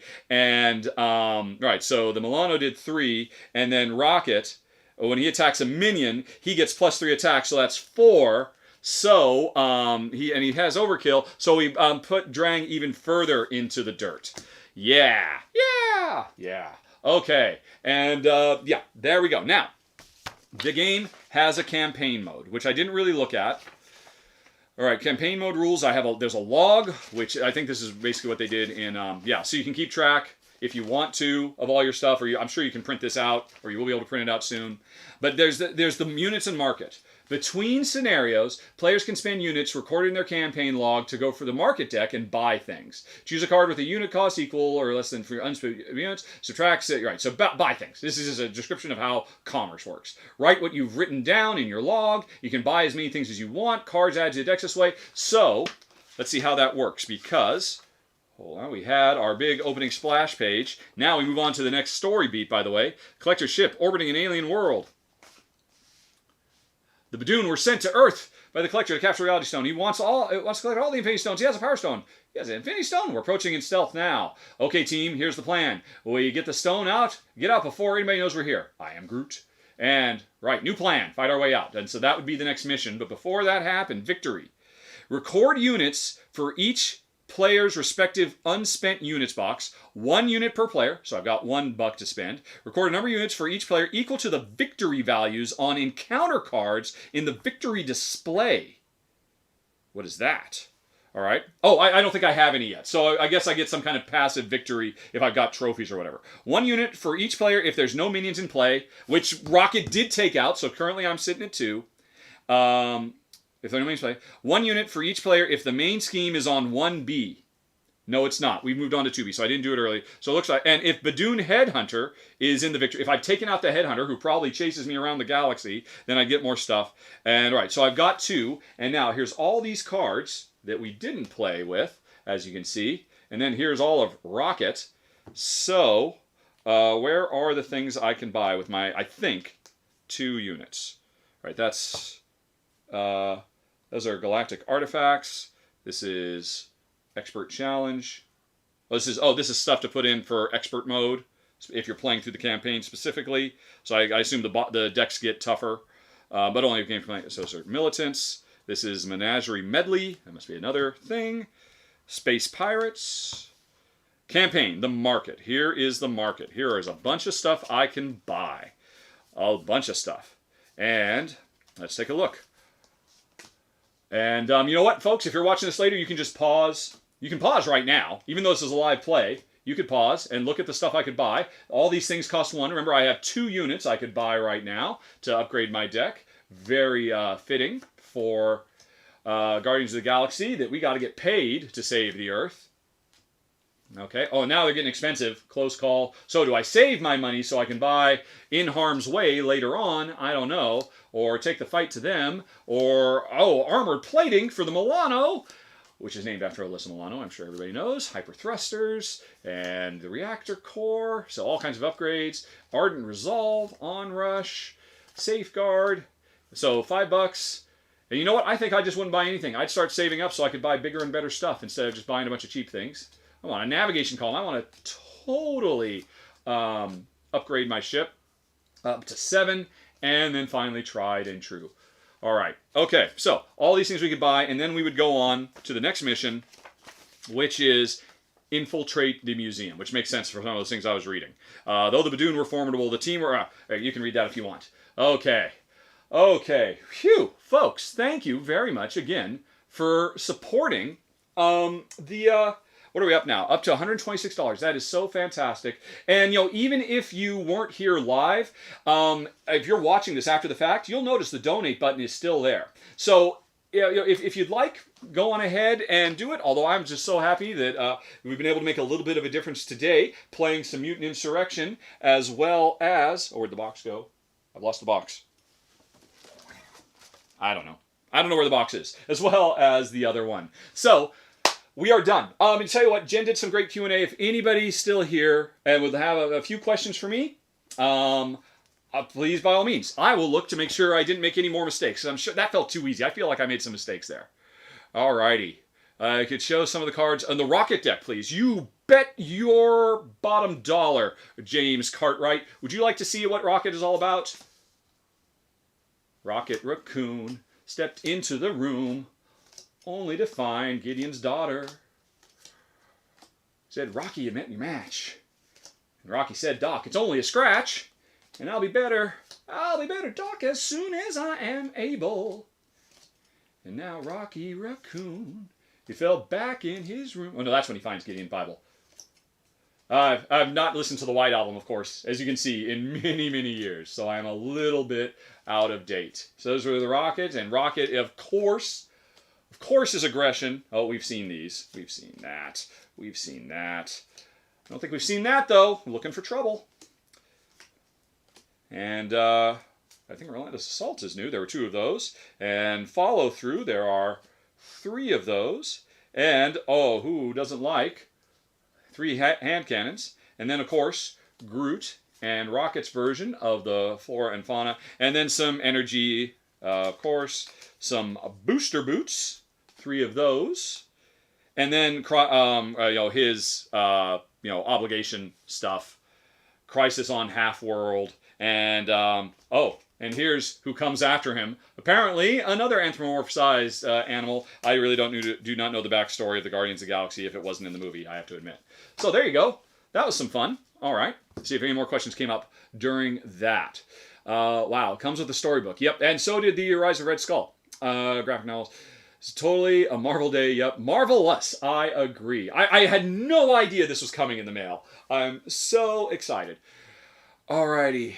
And play the next one. No, Adam, sorry, man. If you can get it up to $500, sure, I'll play another one. But no, I don't think that's going to happen.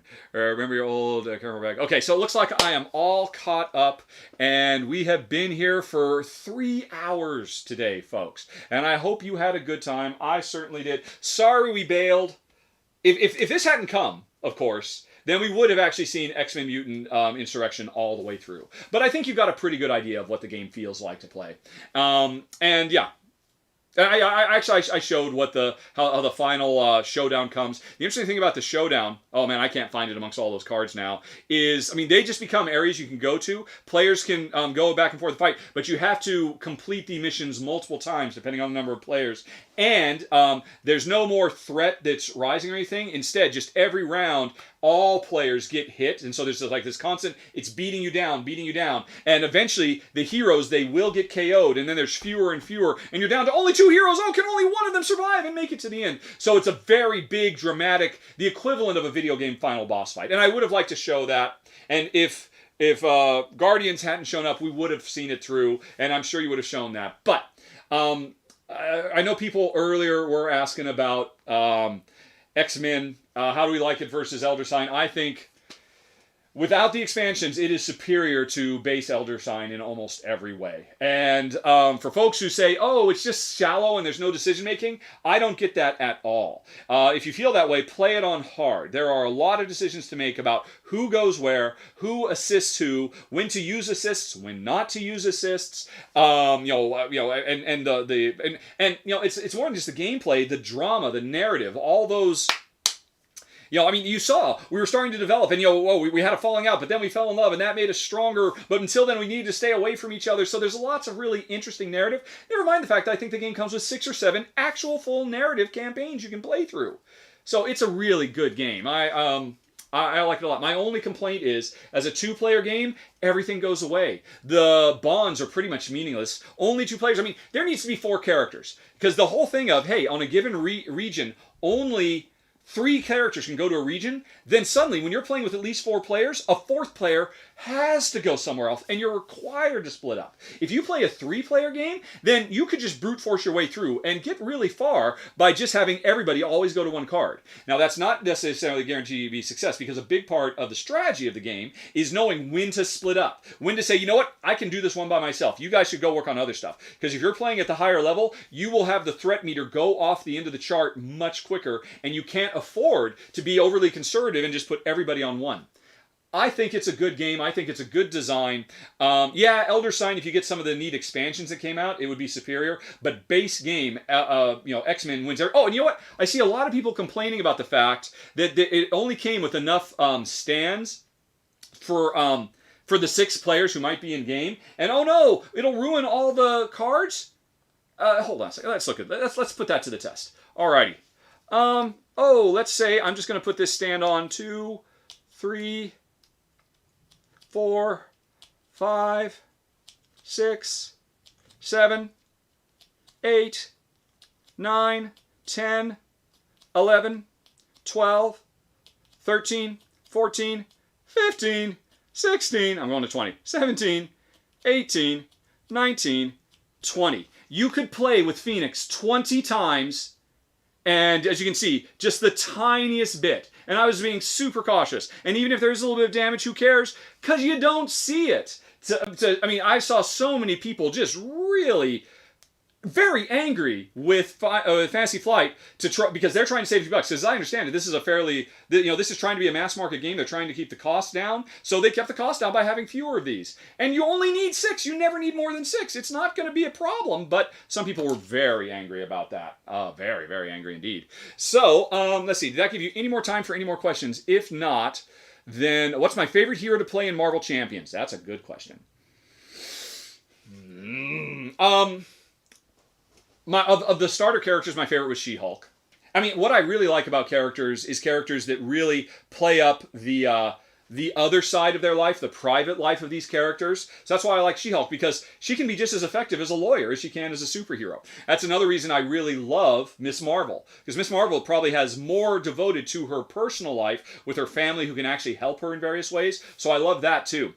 So like Hawkeye, who I thought was actually very cool. I like fighting with him, but the fact that he has nothing in his entire deck that has anything to do with his personal life, in spite of the fact that the Matt Fraction comic run has so much richness and depth that they could have plumbed to give him a personal life as well, but they just left it all out so they could put more arrows in the deck. So let's see. Jen and I just the other week played a 2-player team up of Quicksilver and Wanda, and I loved Wanda because Agatha Harkness was there. And so, I mean, it felt like, hey, I'm leaving the battlefield. I'm going back to talk to my mentor and learn more stuff because she lets you draw extra cards and all that. That's not going to exist here. I mean, Groot doesn't have like Thor, he doesn't have a personal life necessarily. Although that was pretty cool that, okay, he leaves so he can go somewhere to grow so he can get stronger. I mean, that felt good. That's what I love most about Marvel Champions more than anything else, is thematic stuff like that. And making the other side of their cards more meaningful. So off the top of my head, I'd probably go Miss Marvel or She-Hulk, because those are still the best examples to date. And I hope the designers push that more in the future. All right. Right. Favorite aspect? I don't know. Here's the deal. You aren't going to like this. Here's what, after I play all the characters the first time I get them, just as they are. I don't like deck building. And so what I do is if I ever play with a character again, I just get their base stuff and I pick an aspect almost at random, because my aspects are in these bags. So I just take, it's going to be Ms. Marvel, it's going to be Iron Man, they're going to be protection. And then I just take this, I shuffle it up, I start drawing cards. And I just basically get a random assortment of some basics and some aspect, and then I just see what happens. Because I really do not enjoy the deck building, the deck forming aspect. Now that said, there is an excellent geek list on Board Game Geek where somebody has made it their mission to come up with, hey, here's good, well-designed characters that provided you have everything, you can make characters who have well-designed, not just random assortments of stuff, and you can put them away, and that can be the way they're always set. And he's done it in such a way that with all the extra cards we got, all the extra Nick Furies and Mockingbirds and all the other stuff we got, that he can make all the decks interesting. And so for somebody like me who isn't interested in deck building, I could just permanently have good, well-tuned character, so I can maybe start fighting on the higher levels. It is on my list of things to do to follow his guidelines and basically make every character kind of fixed in a certain way. Because there are so many characters, I don't need to have the extra complexity of building on top of that. So that's kind of where I come. Alrighty. Do I still have a disconnect problem with Marvel Champions and Steve Rogers going into his apartment? Yes, I do. I mean, I have to make my peace with it because, I mean, honestly, it's between you and me and anybody else who's watching later on down the line. I keep mentioning it because I hope the developers will say, he's right. That was the heart and soul of our game, and we're getting farther away from it every single expansion. I mean, it was very cool with Kang, how they said, oh, you know what, if you're back in time, you don't have any of your day-to-day obligations. And I just wish they'd gone the extra mile and say, oh, by the way, take out, if you play the Kang module, remove your obligations and replace them with the Kang obligations, remove any of your alter ego-themed cards, or keep them in the deck. But alter ego-themed cards must be played only for their abilities. They can only be discarded, but consider them to be like strength, genius. So, you could play Aunt May as a double, whatever she is. And then suddenly it feels like, oh, Spider-Man's gone back into ancient Egypt or alternate dimensions or whatever, and he can't get to Aunt May. But when he plays Aunt May for a resource to do something else, he takes strength from his personal life, and it makes him even stronger. And so we sacrifice one thing and we get another. Stuff like that, I think, could accentuate and make the storytelling of this game even better. But it doesn't seem to be something that the developers are interested in, because of course, we're going to be out in space, and I could be Spider-Man in outer space, and yet I could still go get soup from Aunt May and get healed up at the end of a fight. And I wish they would do stuff like that, but I don't think they're going to, so I just have to make my peace with it. And, take small victories where I can. Agatha Harkness, it was so great to see her, because it felt like it had been a while since we'd actually had any characters. Pietro doesn't really care about his home life, Hawkeye, Spider-Woman, but finally Wanda says, oh, she has a life off the battlefield, hooray! So at this point, I'm just so desperate for anything, I'll just take small favors. Alrighty. What did I think of WandaVision? I loved WandaVision so much. And I know some people were really disappointed when you get to the, no specific spoilers at all, just broad structural comments about WandaVision. The last third, the final act of the overarching story becomes more traditionally Marvel and less really far out, offbeat, Twilight. I mean, the first 5 episodes are very much Twilight Zone episodes to me. That's what they feel like. And I loved that. And I loved the craftsmanship they brought. I love the fact that they filmed in front of live studio audiences like they did back in the 50s and 60s. That's awesome. I loved everything about it. I was perfectly happy, though, when it kind of shifted gears and became more of a, okay, we're in the Marvel Universe again now. And my only complaint was that I thought they were doing very interesting things with the obvious bad guy. And I thought, wow, every time he talks, he's sympathetic. And yeah, he's doing things, but he has a reason for it. And so I thought they set him up to be a really interesting character, but then at the end they just they didn't really they set him up for some really interesting stuff and they didn't pay it off. It was fine. I think everybody was satisfied, but I was a bit disappointed. That was really, to me, the only missed note of WandaVision is how they handled that character. Right. Have I seen Falcon? Yes, I've watched the first episode twice because I always stay up till midnight. Or 12:15. Although, because Disney gets overloaded. But they didn't get overloaded for the first. So I got to watch it straight away at 12 midnight, or 12:01. I thought it was great. And then I watched it again the next night with my mom and Jen, my wife. So I've seen it twice. Great, super fantastic opening action sequence. And then 40 minutes of nothing but really interesting, in-depth character work. Really delving into who these people are and how they're lost in this new world and spending more time on the world itself. I loved everything about it. I'm very, very excited. What is Flag Smasher? I know what it is in comics. I'm sure that's what it won't be now. What is the mystery there? How is Bucky going to come to terms with what he has done? That one line he had of, for a moment, I had calm. And it's like, those are powerful moments to me. So I really like that stuff. And, and what Sam has to go through with his family. Everything was fantastic. I was just smiling ear to ear. And then on top of that, it had near cinematic level quality action sequences as well. It's funny, we talked about this in the podcast yesterday. And Jen's main response is, man, do they have to keep killing people? Because that is, these Marvel Cinematic Universe characters, they don't mind killing a bad guy. They will kill a bad guy left, right, and center without breaking a sweat. And that's actually a real problem for Jen. I'm okay with it, but, it is on Disney Plus. It's kind of surprising that they don't have the G.I. Joe, oh, the bad guy always has a parachute. Don't worry. Because they don't always have a parachute. I'm really enjoying it. I cannot wait to see where it goes. And then I can't wait for Black Widow. I can't even wait for Eternals. And if you had told me 5 years ago, you're going to be so excited for Eternals, no. But, hey, they proved everybody wrong with Guardians of the Galaxy, so bring on the Eternals as far as I'm concerned. Alrighty. Thank you, Chris. Thanks for watching. Okay. I think I am all caught up with everybody now. And, hey, Peach. Hey, Kabuki. Jeff's kiss, Kabuki. Jeff's kiss. I think I saw you say that earlier, and I think that's just between you and me here. But, when I saw that, when I saw Kevin... the 2 times I heard him say your name, I was like, what? Because I always kind of watch him in the background, and I go, did I hear that right? That was awesome. Who is Bucky's Asian friend? Thought he was. That is what I thought too. I just assumed, and I thought that had all the weight, and I kind of assumed it was. Yeah, because there was an Asian member of the Howling Commandos, and you remember his grandson was the principal of Peter Parker's. And I thought, well, okay, this then it can't be him, can it? Or it could be, but he didn't look anything like the actor who plays Chimney on Rescue 911. And so I assumed what it was, but what it turned out to be, I thought was much more meaningful and powerful. Yeah. Okay, Show the Eternals movie really just an ancient interest. Yeah, I mean, isn't Black Knight being played by Jon Snow? I believe that's the case. It is a wonderful time to be a lifelong Marvel comic book fan. Ever since I was a little kid in the 70s, buying them directly off the rotating racks at 7-Eleven. All the allowance I had went into those. I wish I had them now. Going all the way through high school, and all my money I made from actually delivering pizzas going into them, and then going to college and selling them all. I mean, I had first edition limited runs of Teenage Mutant Ninja Turtles, the original black and white, that were printed on newspaper. I had first edition of Watchmen and Dark Knight. I had all that stuff. I sold it all when I went to college, and I regret that.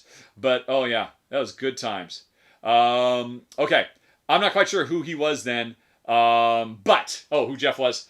I'll let Kabuki explain some other time. I am out of here, folks. I got to find the big red button and say thanks, everybody, for watching. Had a really good time. And talk to you later. So long. Bye-bye.